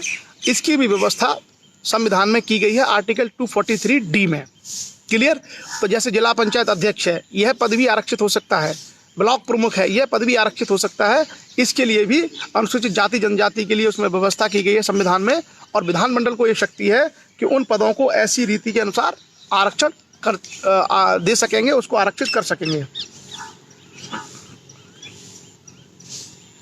और वो वही है, जितनी उनकी जनसंख्या होगी लगभग उसी अनुपात में वो रहेंगे। जैसे मान लीजिए उत्तर प्रदेश में कुल मिलाकर के 75 जिले हैं, 75, और अनुसूचित जाति की संख्या है मान लीजिए 20%, तो 20% जो जिले हैं, मतलब 20% का मतलब हो गया आपके 15 जिले। तो 15 जो जिले हैं, 15 जिले के जिला पंचायत अध्यक्ष वो अनुसूचित जाति के लिए आरक्षित होंगे। आज भी आप चेक कर लीजिए, अगर आप लोगों को ये फैक्ट जानना है तो आप लोग उत्तर प्रदेश के जो 75 जिला पंचायत अध्यक्ष हैं उन सब की आप लिस्ट निकाल लीजिए। आप उसमें पता चल जाएगा आपको कि 20 जो है जिला पंचायत अध्यक्ष अनिवार्य रूप से अनुसूचित जाति के होंगे। क्यों? क्योंकि वो जनसंख्या के जो अनुपात में है वो विधानमंडल को व्यवस्था दी गई है कि वो उसमें बरकरार कर सकते हैं। उसके बाद आते हैं एक और कि कुल जो सदस्य हैं वो 1/3 महिलाएं होंगी। अध्यक्ष भी, केवल मेंबर नहीं, अध्यक्ष के पदों पर भी 1/3 महिलाएं होंगी। जैसा कि हमारी इस पर चर्चा में जयंती राजपूत जी हैं, आप बेसिकली हमीरपुर उत्तर प्रदेश के जिला पंचायत की अध्यक्ष हैं, वो हमारी इस चर्चा में जुड़ी हुई हैं, तो वो महिला हैं। तो कुल जो सीटें हैं, मान लीजिए 75 सीटें हैं जिला पंचायत अध्यक्ष की। इसी तरीके से ब्लॉक प्रमुख की बहुत सारी सीटें हो सकती हैं, तो उनके भी 1/3 पद आरक्षित रहेंगे कुल महिलाओं के लिए। तो 75 जिले हैं यूपी में, तो कितना हो गया? 25 हो गया ना, 25। तो 25 महिलाएं होंगी जिला पंचायत की अध्यक्ष। आप लोग चेक कर लीजिए। और ये सिर्फ यूपी में नहीं, आप मध्य प्रदेश में भी चेक कर सकते हैं, कहीं भी आप इसको चेक कर सकते हैं। लेकिन इसमें एक और ये प्रावधान किया गया है कि इसके अलावा किसी भी राज्य के विधानमंडल को अगर लगता है तो जो ओबीसी है, अन्य पिछड़ा वर्ग है, उसके लिए भी वो अलग से आरक्षण दे सकता है। वो चाहे ग्राम पंचायत के सदस्य का आरक्षण हो, ग्राम प्रधान या सरपंच के पद का आरक्षण हो, ब्लॉक प्रमुख के सदस्य का या ब्लॉक प्रमुख का आरक्षण हो, या जिला स्तर पर सदस्य या जिला पंचायत अध्यक्ष के पद का हो। यह प्रावधान भी विधानमंडल को शक्ति है कि विधानमंडल यदि चाहे तो अन्य पिछड़े वर्गों के लिए भी सीटों को आरक्षित कर सकता है। और उत्तर प्रदेश में ये काफ़ी होता है। ये सारी चीज़ें आपने देखा होगा, यूपी, एमपी इत्यादि राज्यों में अन्य पिछड़े वर्ग के लिए भी सीटें समय समय पर वही रोटेशन में आरक्षित की जाती हैं। आपने देखा होगा कि ओबीसी की सीट आ जाती है गांव में, या जिला पंचायत में ओबीसी की सीट आ जाती है। ये बेसिकली संविधान में दी गई व्यवस्था है, जिसके माध्यम से विधानमंडल उस शक्ति का प्रयोग करते हुए इन स्थानों को भी ओबीसी वर्ग के लिए भी आरक्षण कर सकता है, वहाँ पर उनके लिए भी सीटों को निर्धारित कर सकता है। क्लियर? उसके बाद अगला आर्टिकल आता है संविधान का अनुच्छेद 243 ई फॉर एलिफेंट। उसमें है पंचायतों की अवधि। तो आपने सब जानते हैं कि पंचायतें अपने गठन से लेकर के 5 वर्ष तक की उनकी अवधि होती है। वही विधानसभा, लोकसभा की तरह 5 वर्ष तक वो उनका कार्यकाल है। और मान लीजिए बीच में कभी भंग हो जाती है तो अगली जो ग्राम पंचायत या वो बनेगी वो पूरे 5 साल के लिए नहीं होगी, वो बचा हुआ जो समय है उसके लिए होती है। लेकिन लोकसभा और राज्यसभा में ऐसा नहीं है। मान लीजिए किसी कारण से लोकसभा और राज्यसभा का यदि विघटन हो जाता है तो लोकसभा और राज्यसभा का जब चुनाव होगा पूरे का, तो वो अगले 5 साल के लिए होगी। लेकिन अगर पंचायतों का बीच में अगर कहीं विघटन हो जाता है तो नई पंचायत जो बचा हुआ समय है उसके लिए बनेगी, न कि 5 साल के लिए। केवल बचा हुआ जो समय है सिर्फ उतने, जैसे मान लीजिए 2 साल तक कोई ग्राम प्रधान रहा और उसके बाद उसकी मृत्यु हो जाती है, कुछ हो जाता है, तो जब नई पंचायत का उसका चुनाव होगा तो वो अगला जो प्रधान बनेगा वो 3 साल के लिए होगा केवल, वो पूरे 5 साल के लिए नहीं, केवल जो बचा हुआ 3 साल का समय है उसके लिए होगा। तो यह उसकी अवधि है। बाकी उसके बाद आते हैं आर्टिकल 243F, 243F। और 243F कहता है सदस्यों के लिए निर्भरताएं, डिस्क्वालिफिकेशन। तो कौन सी ऐसी डिस्क्वालिफिकेशन है जिसके कारण पंचायतों के जो सदस्य हैं उनकी जो अहर्ता है वो समाप्त हो सकती है? क्लियर? क्या है उसके लिए अहर्ता? कोई व्यक्ति पंचायत का सदस्य बनने के लिए, चुने जाने के लिए निर्धारित होगा, डिस्क्वालीफाई होगा अगर, कैसे? यदि वह संबंधित राज्य के विधानमंडल के निर्वाचनों के प्रयोजनों के लिए तत्समय प्रवर्तित किसी विधि द्वारा उसके अधीन इस प्रकार निर्धारित कर दिया गया है। मान लीजिए किसी राज्य के विधानसभा के चुनाव हुए और विधानसभा के चुनाव में किसी व्यक्ति को डिस्क्वालीफाई कर दिया है कि तुम वोट नहीं डाल सकते हो, तो ऐसे व्यक्ति को पंचायत चुनाव लड़ने का भी अवसर नहीं मिलेगा। यानी वो पंचायतों के माध्यम से भी चुन नहीं सकता, उसको डिस्क्वालीफाई ही माना जाएगा। क्लियर। उसके बाद दूसरा जो प्राविधान है, लेकिन कोई व्यक्ति इस आधार पर डिस्क्वालीफाई नहीं होगा कि उसकी उम्र 25 साल है। अगर आप 21 साल से ऊपर हो तो आप क्वालिफाई हो। तो पंचायतों के लिए जो क्वालिफिकेशन है वो 21 साल है, 21 ईयर है। उसके बाद आगे, राज्य के विधानमंडल ने अगर किसी विधि को बना करके अगर किसी व्यक्ति को डिस्क्वालीफाई कर दिया है, राज्य के विधानमंडल ने कोई विधि बनाई कि भाई ये लोग जो डिस्क्वालीफाई हैं, तो वह लोग भी डिस्क्वालीफाई हो जाएंगे, वो भी निर्धारित हो जाएंगे। उसके बाद अगर कोई व्यक्ति डिस्क्वालीफाई है या नहीं है, इसका निर्धारण कौन करेगा, यह अगर सवाल उठता है तो कोई ऐसा प्राधिकारी जो विधानमंडल इस कार्य के लिए तय करे कि भाई देखो ये डिस्क्वालीफाई है या नहीं है, उसकी टेक्निकल चीज़ें देखो, तो वह अधिकारी उसके द्वारा उसकी जांच करेगा और बताएगा कि ये व्यक्ति डिस्क्वालीफाई है या नहीं है। तो ऐसा प्राधिकारी भी विधानमंडल के पास, तो ये जो सारी शक्तियां हैं वो एक तरीके से किसके पास है, विधानमंडल के पास। सुबह हल्के हल्के बादल थे, अभी थोड़ा सा धूप सी हो रही है और इसलिए मेरी आंखें थोड़ी सी कम खुल रही होंगी कि सूरज एकदम सामने है। उसके बाद आता है पंचायतों की शक्तियां, प्राधिकार और उनके उत्तरदायित्व, यानी जो हमारी पंचायत हैं उनकी क्या क्या शक्तियां हैं, उनके अधिकार क्या क्या हैं और उनके उत्तरदायित्व क्या क्या हैं। इससे हमें पूरा पंचायत का सेटअप समझने में को मिल जाएगा। तो इसमें क्या क्या चीज़ें हैं, पढ़ते हैं आर्टिकल 253G, और वो कहता है कि संविधान के उपबंधों के अधीन रहते हुए किसी राज्य का विधानमंडल विधि द्वारा पंचायतों को ऐसी शक्तियां और प्राधिकार प्रदान कर सकेगा जो उन्हें स्वायत्त शासन की संस्थाओं के रूप में कार्य करने में समर्थ बनाने के लिए आवश्यक हों, और ऐसी विधि में पंचायतों को उपयुक्त स्तर पर ऐसी शर्तों के अधीन रहते हुए जो उसमें निर्दिष्ट की जाए निम्नलिखित के संबंध में शक्ति और उत्तरदायित्व न्यायगत करने के लिए उपबंध किए जा सकेंगे। तो पंचायतों को जो भी शक्तियाँ और जो भी अधिकार मिलेंगे वो कौन देगा, राज्य का विधानमंडल। और राज्य का विधानमंडल विधि बना करके ऐसी शक्तियाँ और अधिकार उनको दे सकता है जो वह अपने कार्य कर सकती हैं। किस किस तरह के कार्य, आर्थिक विकास और सामाजिक न्याय के लिए योजनाएं तैयार करना, आर्थिक विकास और सामाजिक न्याय के लिए। तो गाँव में क्या क्या आर्थिक विकास हो सकता है, जैसे मान लीजिए गाँव में कोई हमें मनरेगा के माध्यम से कोई तालाब खुदवाना है, या हम लोगों को मान लीजिए कोई गांव में सड़क खड़ंजा बनवाना है, कोई भी आर्थिक डेवलपमेंट हो सकता है। एक तो वो कार्य वो कर सकते हैं, और दूसरा सामाजिक विकास। सामाजिक न्याय का मतलब होता है कि जो सबसे गरीब उपेक्षित लोग हैं और उन लोगों के लिए सरकार की योजनाओं के माध्यम से उनकी मदद करना, जैसे किसी के कार्ड्स बनवा देना, किसी को पेंशन दिलवा देना, मिड डे मील खिलवाना बच्चों को, ये जो सारे प्रावधान हैं उसको हम बोलते हैं सामाजिक न्याय, सोशल जस्टिस।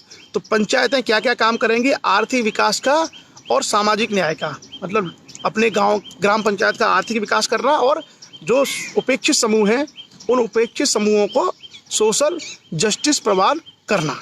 आगे उसके बाद आगे हम पढ़ते हैं पंचायतों आर्थिक विकास सामाजिक।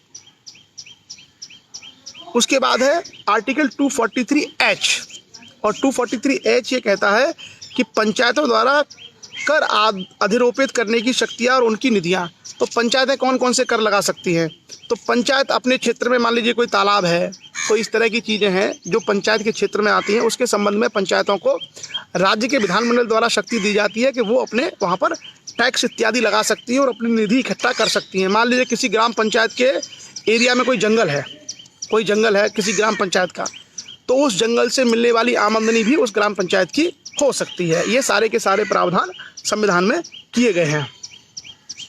उसके बाद हम आगे बढ़ते हैं आर्टिकल 243I 243 झा, वित्तीय स्थिति के पुनर्विलोकन के लिए वित्त आयोग का गठन। ये बहुत इंपॉर्टेंट आर्टिकल है 243I। उसमें ये कहा जाता है कि पंचायतों को जो वित्त उपलब्ध कराया गया, जो पैसा उपलब्ध कराया जाता है, उसकी किस तरीके से खर्चे किए गए, वो सही था या नहीं था, कितना और अनुदान बढ़ाया जाए, इन सब के लिए राज्य के द्वारा, यानी राज्य का जो विधानमंडल है उसके द्वारा एक वित्त आयोग की नियुक्ति की जाएगी, फाइनेंस कमीशन। और वो फाइनेंस कमीशन इन पंचायतों के बारे में सारे के सारे जो वित्तीय व्यवस्था है उसकी समीक्षा करेगा, उसको रिव्यू करेगा और उसके आधार पर अपनी सिफारिशें देगा। क्लियर। उसके बाद हम आगे बढ़ते हैं आर्टिकल 243J, वो ये कहता है कि पंचायत के लेखों की संपरीक्षा। तो आपने देखा होगा ऑडिट, ऑडिट आपने वर्ड सुना होगा, ऑडिट आपने सुना होगा। जो पंचायतें होती हैं उनके ऑडिट होते हैं। तो विधानमंडल ये व्यवस्था कर सकेगा कि जो पंचायत हैं इनके अकाउंट्स की ऑडिटिंग हो, ताकि जो पंचायत के सदस्य हैं उन्होंने किस तरीके से खर्चे किए हैं, सही विकास में लगाए या नहीं लगाए, जो कार्य उनको दिए गए थे वो कार्य पूरे हुए या नहीं हुए, कितना पैसा खर्च हुआ, कहीं अपव्यय तो नहीं हुआ है। ये सारे के सारे प्रावधानों के लिए पंचायतों के अकाउंट्स की ऑडिटिंग की व्यवस्था भी होती है। क्लियर। आगे हम बढ़ेंगे। पंचायतों के लिए निर्वाचन, पंचायतों के लिए जो इलेक्शन है, तो इलेक्शन की प्रक्रिया आप पूरी तरीके से जानते हैं, लेकिन मैं आपको संविधान के प्रावधान बताऊं क्या होते हैं। पंचायतों के लिए कराए जाने वाले सभी निर्वाचनों के लिए निर्वाचक नामावली तैयार करने का और उन सभी निर्वाचनों के संचालन का अधीक्षण, निर्देशन और नियंत्रण एक राज्य निर्वाचन आयोग में निहित होगा। तो कौन करेगा? स्टेट इलेक्शन कमीशन, राज्य निर्वाचन आयोग। जैसे विधानसभा, लोकसभा के चुनाव जो होते हैं वो करता है केंद्रीय चुनाव आयोग, इलेक्शन कमीशन ऑफ इंडिया। लेकिन जो पंचायत के चुनाव होते हैं उसके लिए राज्य निर्वाचन आयोग सारी व्यवस्था देखता है और राज्य निर्वाचन आयोग के माध्यम से वो चुनावों का निर्देशन, निरीक्षण, अधीक्षण इत्यादि के कार्य करता है। आगे है आर्टिकल 243L, जे के हो गया एल कहता है, ये हम सब 243 में चल रहे हैं। उसमें है कि संघ राज्य क्षेत्रों को लागू होना। तो जो यूनियन टेरिटरीज हैं, जैसे उत्तर प्रदेश तो राज्य है, लेकिन दिल्ली या आपका पांडिचेरी ये संघ शासित प्रदेश हैं, अंडमान निकोबार। तो ऐसे संघ शासित प्रदेशों में जो गांव हैं उस गांव में भी पंचायती राजों की व्यवस्था होगी, इसका भी वहाँ विस्तार किया जाएगा।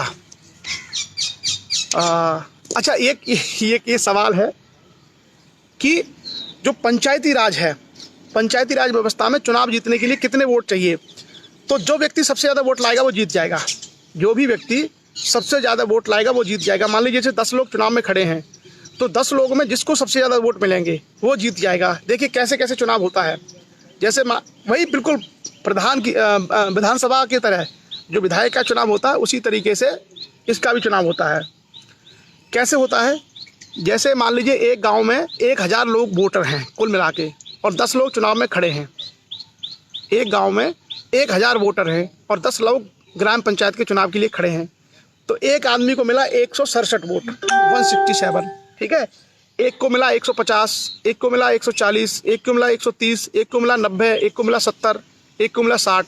तो जो 167 वाला है वही जीत जाएगा, मतलब जिसको 167 मिल गया वो जीत जाएगा। तो कुल मिलाकर के जिस व्यक्ति को चुनाव में सबसे ज़्यादा वोट मिलते हैं वो वही चुनाव जीत जाता है। और इसको भारत में कहते हैं first past the post system. जो प्रत्येक चुनाव है भारत में उसके लिए शब्द प्रयोग होता है फर्स्ट पास्ट द पोस्ट। आप लोग याद कर लेना इस वर्ड को। उसके तहत जो व्यक्ति सबसे ज़्यादा वोट लेके आता है वह व्यक्ति चुनाव जीत जाता है। उसके बाद है 243M, वो कहता है कि भारत के कुछ राज्य क्षेत्र ऐसे जहाँ पर ये लागू नहीं होगा। जैसे कौन कौन से राज्य हैं? नागालैंड, मेघालय, मिजोरम, मणिपुर। ऐसे राज्यों में इसके उपबंध लागू नहीं होंगे, वहाँ एक अलग व्यवस्था होगी, जनजाति व्यवस्था। क्लियर। उसके बाद आता है article 243N, N for nest. उसमें है कि विद्यमान विधियों को और पंचायतों का बना रहना। तो जितने भी उपबंध हैं संविधान के संशोधन 73वां संशोधन के माध्यम से वो सारे की सारी व्यवस्थाएं और वो सब बनी रहेंगी, उनको कहीं डिस्टर्ब नहीं किया जाएगा। ये 243N है। उसके बाद 243 में लास्ट हम आते हैं 243O। तो 243A से लेकर के 243O, ABCDEFGHIJKLMNO 15 प्रावधान है एक ही आर्टिकल में। और 243 अपने आप में बहुत बड़ा है, उसका जो बेसिक खंड है और ये सब अलग है, तो बहुत बड़ा आर्टिकल है। तो आज आपको शायद लग रहा होगा कि हम लोगों ने एक ही अनुच्छेद किया है 243, लेकिन 243 के अंदर अंदर कम से कम 20-25 प्रावधान हैं। तो बहुत सारी जो चीज़ें हैं वो हम लोगों ने इसमें चर्चा की है। चुनाव की प्रक्रिया आपको पता है, जैसे मैंने बता दिया फर्स्ट पास्ट दी पोस्ट सिस्टम, जो सबसे ज़्यादा वोट लाता है वो जीत जाता है। उसके बाद अगला जो लास्ट है वो ये कहता है कि निर्वाचन संबंधी मामलों में न्यायालय के हस्तक्षेप का वर्जन। तो जो ग्राम पंचायतों को लेकर के जो चुनाव होते हैं और इसके संबंध में परिसीमन करना हो, सीटों का आरक्षण करना हो, ये सारी की सारी व्यवस्थाएं कौन करता है? राज्य का विधानमंडल। तो विधानमंडल ने उसके संबंध में, निर्वाचन के संबंध में क्या चर्चा की, क्या परिसीमन किया, ये सारी की सारी चीज़ें न्यायालय में यानी हाई कोर्ट में नहीं लेके जाया जा सकता। तो एक तरीके से पंचायतों के संबंध में जो विषय उठते हैं, इन विषयों को लेकर के न्यायालय में इसको नहीं लेके जाया जा सकता। तो विधानमंडल को एक प्रकार से यह शक्ति प्रदान की गई है। लेकिन अगर कोई चुनाव विवादित हो जाता है, मान लीजिए कोई व्यक्ति गलत तरीके से चुना जाता है, तो वह व्यक्ति हाईकोर्ट में जा सकता है।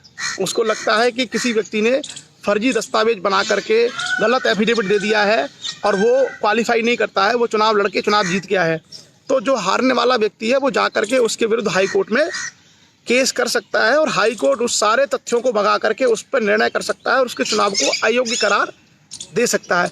लेकिन स्थानों का आरक्षण कैसे होगा, परिसीमन क्या होगा, कितनी सीटें होंगी, क्या होंगी, ये सारी जो जानकारी, ये सारे जो प्रावधान है, ये करने की शक्ति भारत में किसके पास है? राज्य के विधानमंडलों के पास। और ऐसे मामलों में विधानमंडल में उसने क्या निर्णय लिया, विधानमंडल ने, ये कभी किसी कोर्ट में जा करके उस पर कोई प्रश्नगत उसको नहीं किया जा सकता। तो कुल मिलाकर के ये हमारी संविधान के अनुच्छेद 243 में ए से लेकर के ओ तक की पंचायती राज व्यवस्था है। पंचायती राज व्यवस्था में 18 साल से ऊपर का व्यक्ति मतदाता होता है और 21 साल से ऊपर का व्यक्ति चुनाव लड़ सकता है। क्लियर? ग्राम पंचायत में ग्राम प्रधान या सरपंच का चुनाव प्रत्यक्ष रूप से होता है और जो सदस्य होते हैं इनके चुनाव भी प्रत्यक्ष रूप से होते हैं, चाहे वो मध्यवर्ती स्तर का ब्लॉक डेवलपमेंट का जो काउंसिल का जो चुनाव है वो हो या फिर आपका जिला पंचायत के सदस्य का चुनाव हो। ये सारे चुनाव प्रत्यक्ष जनता के द्वारा होते हैं। लेकिन मध्यवर्ती पंचायत का जो अध्यक्ष होता है, जिसको हम लोग ब्लॉक प्रमुख कहते हैं, वो अप्रत्यक्ष रूप से सदस्यों के माध्यम से चुना जाता है और जिला पंचायत का जो अध्यक्ष है वो भी सदस्यों के माध्यम से ही चुना जाता है। क्लियर? तो मुझे लगता है पंचायतों के बारे में सारी जो चीज़ें हैं वो स्पष्ट हुई होगी। पंचायतों के रेवेन्यू, उनके काम, ये सारी चर्चा हम लोग ऑलरेडी कर चुके हैं। उसमें लगता है अब कोई ऐसा कोई डाउट नहीं होगा। स्थानों का आरक्षण मैंने आपको बड़े स्पष्ट तरीके से बता दिया कि ओबीसी के लिए भी सीटें आरक्षित की जा सकती हैं। ये विधानमंडल को शक्ति है, किसी भी राज्य का विधानमंडल, और अक्सर करता है। अक्सर सामाजिक न्याय की अवधारणा को मजबूत करने के लिए आपने देखा होगा कि बहुत सारी सीटें ओबीसी के लिए आरक्षण की जाती हैं, SC ST के लिए सीटें आरक्षण है और 1/3 सीटें। पंचायती राज व्यवस्था की सबसे बड़ी खूबसूरती ये है कि इसके अंतर्गत 33% स्थान यानी 1/3 सीटें महिलाओं के लिए आरक्षण हैं, महिलाओं के लिए आरक्षित हैं। और ये जो उसको बोलते हैं ना कि समावेशी लोकतंत्र, यही बेसिकली इंक्लूसिव डेमोक्रेसी है। समावेशी लोकतंत्र का मतलब यही होता है कि ऐसे वर्ग जिनको प्रतिनिधित्व नहीं मिला, ऐसे वर्ग जिनको मौका नहीं मिला है, उनको आरक्षण के माध्यम से संविधान में ये प्रावधान किए जाते हैं ताकि उन लोगों को भी अवसर मिले। जैसे खास करके महिलाएं हैं, अनुसूचित जाति जनजाति के लोग हैं, पिछड़े वर्ग के लोग, और खास करके पिछड़े वर्ग की महिलाएं हैं, उनके लिए भी स्थानों का आरक्षण किया जाता है। अब मैं चाहूँगा कि कोई प्रावधान अगर आपके समझ में ना आया हो, कोई आर्टिकल, तो प्लीज़ आप अब उसको पूछ लीजिए।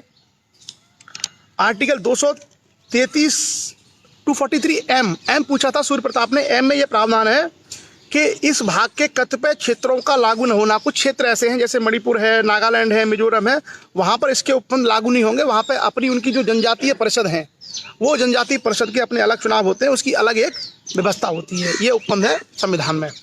तो चलिए, अब यदि कोई सवाल है, कोई सुझाव है, कोई कमेंट है, तो आप लोग डाल दीजिए। चलिए, बहुत बहुत धन्यवाद। और आप लोगों के जो कमेंट्स हैं वो बीच बीच में आते रहते हैं, मतलब आप लोग बहुत ध्यान से और इंटरेक्टिव होकर के चीज़ों को सुनते हैं ताकि हर प्रावधान, हर चीज़ स्पष्ट हो जाए। हमने पंचायती राज के लिए ही केवल एक पूरा का पूरा सेशन इसलिए लिया, हालांकि एक ही आर्टिकल हमने किया आज, लेकिन एक आर्टिकल में 20-22 प्रावधान थे और उसकी चर्चा इसलिए की क्योंकि अधिकांश लोग गाँव से जुड़े हुए हैं। तो उन सभी लोगों को गाँव की जो व्यवस्था है वो व्यवस्था पूरी तरीके से आनी चाहिए और उस व्यवस्था में क्या क्या संवैधानिक प्रावधान है वो सारे के सारे प्रावधान भी उनको आने चाहिए। क्लियर? तो आज की चर्चा हमारी पंचायतों के ऊपर रही है। कल जो हम चर्चा करेंगे वो करेंगे नगर पालिकाओं के ऊपर। जैसे पंचायतें गांव में होती हैं, उसी तरीके से शहरों की जो अंतिम जो इकाइयां हैं उनको हम बोलते हैं नगर पालिकाएँ। नगर पालिकाएँ, और उस नगर पालिका में हम लोग नगर पालिका में जो पार्षद होते हैं उन सब के बारे में चर्चा करेंगे। नगर पालिका पंचायत प्रमुख, नगर पालिका नगर पंचायत, नगर पालिकाएं, ये सब क्या होती है।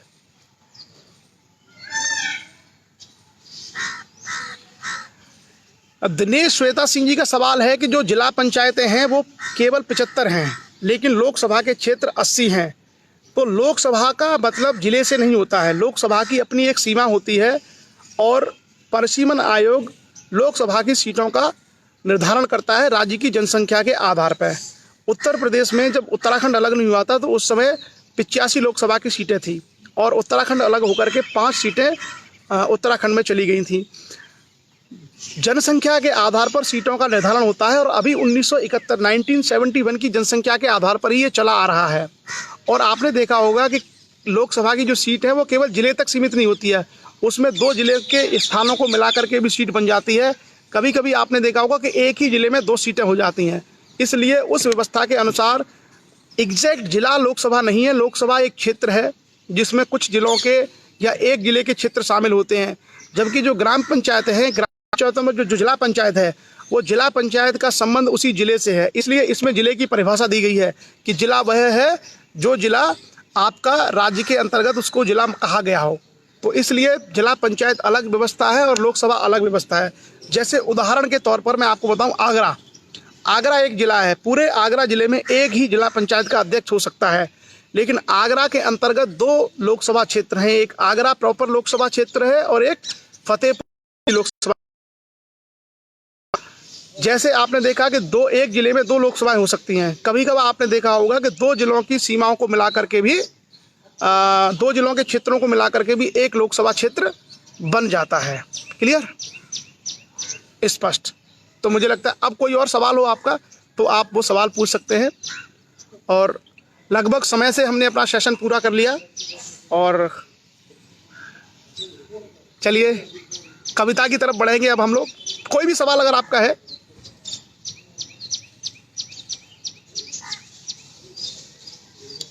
अनिल कुमार का सवाल है कि जिस तरह से प्रधान विधायक और सांसदों को सीधे अधिक मत प्राप्त करने पर विजयी घोषित किया जाता, उसी प्रकार किसी भी पार्टी को अधिक सीट मिलने पर विजयी घोषित क्यों नहीं किया जाता, उसमें 2/3 का उपबंध क्यों है। ये एक तो सवाल आपका स्पष्ट नहीं है, किस पार्टी की आप बात कर रहे हैं, आप सवाल को थोड़ा स्पष्ट लिखें। पंचायत का परिसीमन आमतौर पर हर जनगणना के बाद किया जाता है और पंचायत का परिसीमन हर चुनाव से पहले, जितने चुनाव होते हैं उन सारे चुनाव से पहले वो होता रहता है। क्लियर।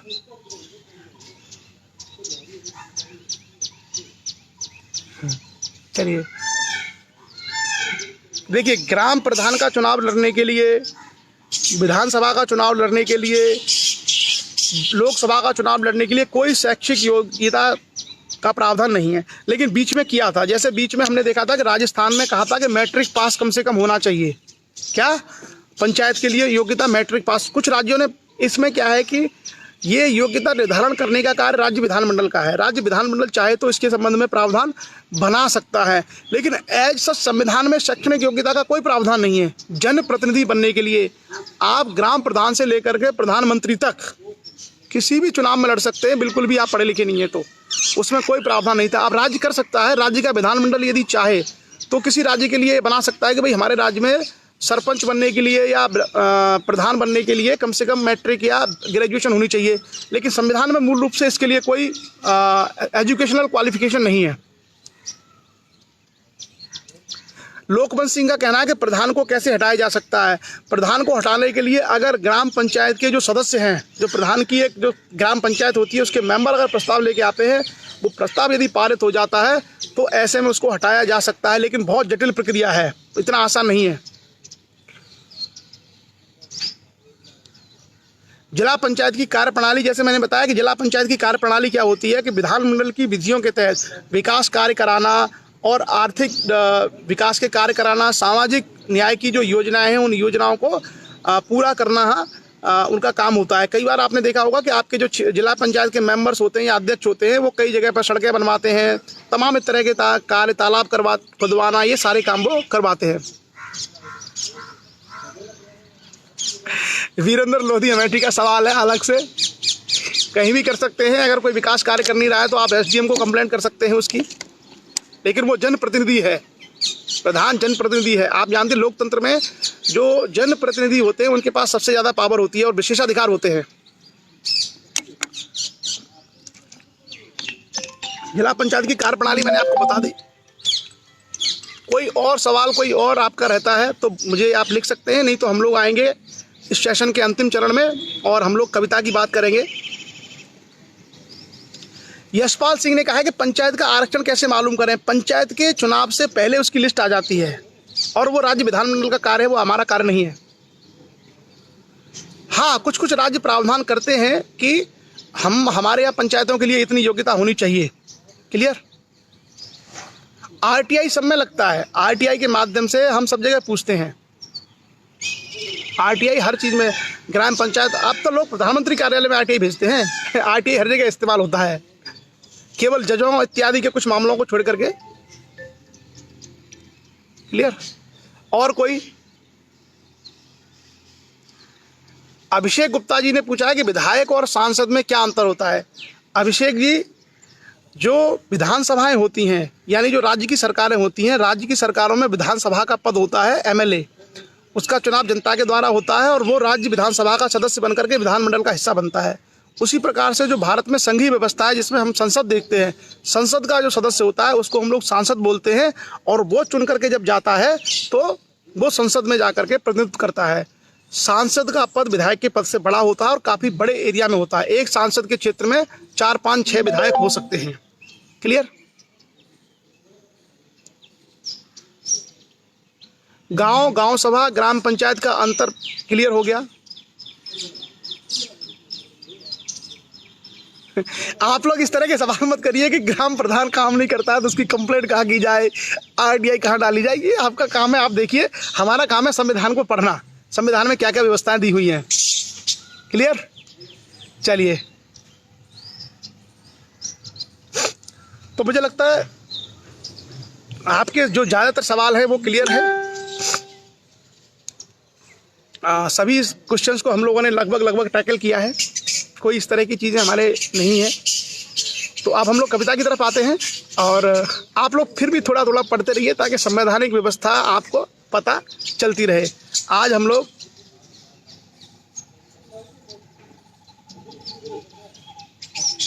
पत्रकार एमएलए से, देखिए क्यों नहीं पूछ सकता, कोई संविधान का उल्लंघन नहीं है। अगर कोई पत्रकार चाहता है कि विधायक से पूछा जाए कि एमएलए की फुल फॉर्म क्या है, कोई दिक्कत नहीं है भाई, लोकतंत्र यही तो है। तो चलिए हम लोग काव्य पाठ की तरफ आते हैं और आज जो है 2-3 कविताएं हमारे पास आई हैं। अनार सिंह वर्मा जी, अनार सिंह वर्मा जी हैं, आप पेशे से शिक्षक हैं, सरकारी शिक्षक हैं और अभी आपने बहुत अच्छी एक पुस्तक लिखी थी, बहुत अच्छी आप कविताएं लिखते हैं। तो उन्हीं की एक जो पुस्तक है, उन्हीं की जो कविता है, अनार सिंह वर्मा, आप मूलतः कासगंज उत्तर प्रदेश से हैं और उनकी ही एक कविता आज हमने ली है, मनुष्य के ऊपर। मनुष्य है तो मनुष्यता से प्रेम कर, ये उनकी कविता है। और उस कविता की कुछ पंक्तियां हम आपके बीच में रख रहे हैं। उन्होंने एक पुस्तक लिखी है, चुप्पी का अंत। आप लोगों को अवसर मिले तो अनार सिंह वर्मा जी का एक कृति है, साहित्यिक कृति उन्होंने लिखी है, उसकी एक कॉपी उन्होंने हमको भी भेंट की थी अभी 3-4 महीने पहले, चुप्पी का अंत। तो वह पुस्तक बहुत अच्छे वो कवि है और साहित्यकार हैं और बड़ी सरल भाषा में लिखते हैं जो सभी लोगों को समझ में आ जाए। तो आप वह कविता पढ़ सकते हैं, उन्हीं की कविता है। उस कविता के कुछ अंश हम लोग पढ़ते हैं। आज उन्होंने हमें भेजी है, मनुष्य है तो मनुष्यता से प्रेम कर। मैं आरंभ करता हूँ। कविता का शीर्षक है, मनुष्य है तो मनुष्यता से प्रेम कर। क्या है कविता? मनुष्य है तो मनुष्यता का काम कर, मनुष्य है तो मनुष्यता का काम कर, मनुष्य है तो मनुष्यता से प्रेम कर। मनुष्य है तो मनुष्यता का काम कर, मनुष्य है तो मनुष्यता से प्रेम कर। तू मन से सारी गंदगी बहार दे, तू मन से सारी गंदगी बुहार दे, तू सिर से गठरी पाप की उतार दे।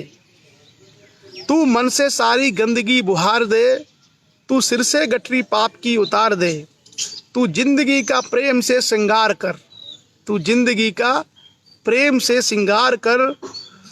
मनुष्य है तो मनुष्यता से प्रेम कर, मनुष्य है तो मनुष्यता से प्रेम कर।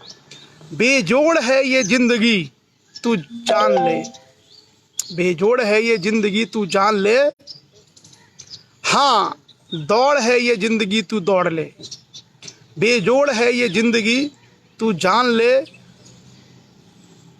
हाँ दौड़ है ये जिंदगी तू दौड़ ले। पत्थर उठा और आसमां में छेद कर, पत्थर उठा और आसमां में छेद कर। मनुष्य है तो मनुष्यता से प्रेम कर, मनुष्य है तो मनुष्यता से प्रेम कर। अतर्क्य अतर्क्य और पाखंड को तू छोड़ चल, अतर्क्य यानी जो अतार्किक है, अतर्क्य और पाखंड को तू छोड़ चल। नित्य सत्य और तर्क के तू साथ चल, नित्य सत्य और तर्क के तू साथ चल। तू ज्ञान और विज्ञान से, तू ज्ञान और विज्ञान से ही प्रेम कर। मनुष्य है तो मनुष्यता से प्रेम कर, मनुष्य है तो मनुष्यता से प्रेम कर। तू आलस्य के आगोश से बाहर आ, तू आलस्य के आगोश से बाहर आ। तू कर्म कर और भाग्य से बाहर आ, तू कर्म कर और भाग्य से बाहर आ। तू स्वप्न देख और उन्हें साकार कर, तू स्वप्न देख और उन्हें साकार कर। मनुष्य है तो मनुष्यता से प्रेम कर, मनुष्य है तो मनुष्यता से प्रेम कर। ये बहुत सुंदर कविता चुप्पी का अंत जून 2019 में प्रकाशित हुई थी और इस कविता को आप गूगल पे सर्च कर सकते हैं। चुप्पी का अंत, चुप्पी का अंत गूगल पे सर्च कर सकते हैं और आप फ्लिपकार्ट और अमेजोन पे जा कर के इसे आप किताब को परचेज भी कर सकते हैं। अनार सिंह वर्मा जी हैं, बहुत ही सरल भाषा में काव्य लेखन करते हैं, पुस्तकें लिखते हैं और शिक्षक हैं आप पेशे से। आपने जैसे इस कविता के माध्यम से देखा कि कितने सारे उन्होंने विषय उठाए, तो आप लोग चाहें तो इस कविता को भी आप यहाँ पे देख सकते हैं। एक और छोटी सी कविता है यशपाल सिंह राजपूत, यशपाल सिंह राजपूत आगरा से हमारे नियमित जो है सेशन देखते हैं, उन्होंने एक कविता हमें भेजी है छोटी सी, उस कविता को भी हम आपके बीच में रखेंगे। और आप सब लोगों से भी मेरा निवेदन है कि आप सब लोग भी अपनी अपनी कविताएं हमें भेज सकते हैं ताकि आपकी कविताओं का पाठ हम इस सेशन के माध्यम से करें और आप सभी लोग भी आपकी जो मौलिक प्रतिभा है, आपकी जो मौलिक प्रतिभा है वो सबके सामने आए और आप भी उन सारी चीज़ों को देख सकें, पढ़ सकें, समझ सकें। तो यशपाल जी की कविता है, छोटी सी है, इसको भी हम लोग कर लेते हैं। हमारा प्रयास रहता है कि 2 कविताएं हम लोग एक दिन में कर ले। यशपाल जी की कविता है, मुसीबतें हैं जमी पे जारी, मुसीबतें हैं जमी पे जारी। नहीं है डर अब, नहीं है डर अब, है किसकी बारी। मुसीबतें हैं, यशपाल सिंह राजपूत हमारे भी जुड़ भी चुके हैं, उन्हीं की कविता है। मुसीबतें हैं अभी जमी पे जारी, यही है डर अब है किसकी बारी। हर एक जानिब है शोर भारी, दुआ सलामत है जो तुम्हारी। जो यशपाल जी हैं बिल्कुल युवा हैं, एकदम युवा है और युवाओं के अंदर यदि काव्य लेखन और इस तरह की चीज़ें विकसित होती हैं तो निश्चित रूप से किसी भी समाज के लिए ये संकेत मिलता है कि वो बौद्धिकता की राह पर ठीक से चल रहा है। अगर युवा लिखना, कविताएं लिखना, विचार करना शुरू करते हैं तो बड़े अच्छे परिवर्तन आते हैं। मुसीबतें हैं जमी पे जारी, यही है डर अब है किसकी बारी। हर एक जानिब है शोर भारी, दुआ सलामत हो जहाँ तुम्हारी।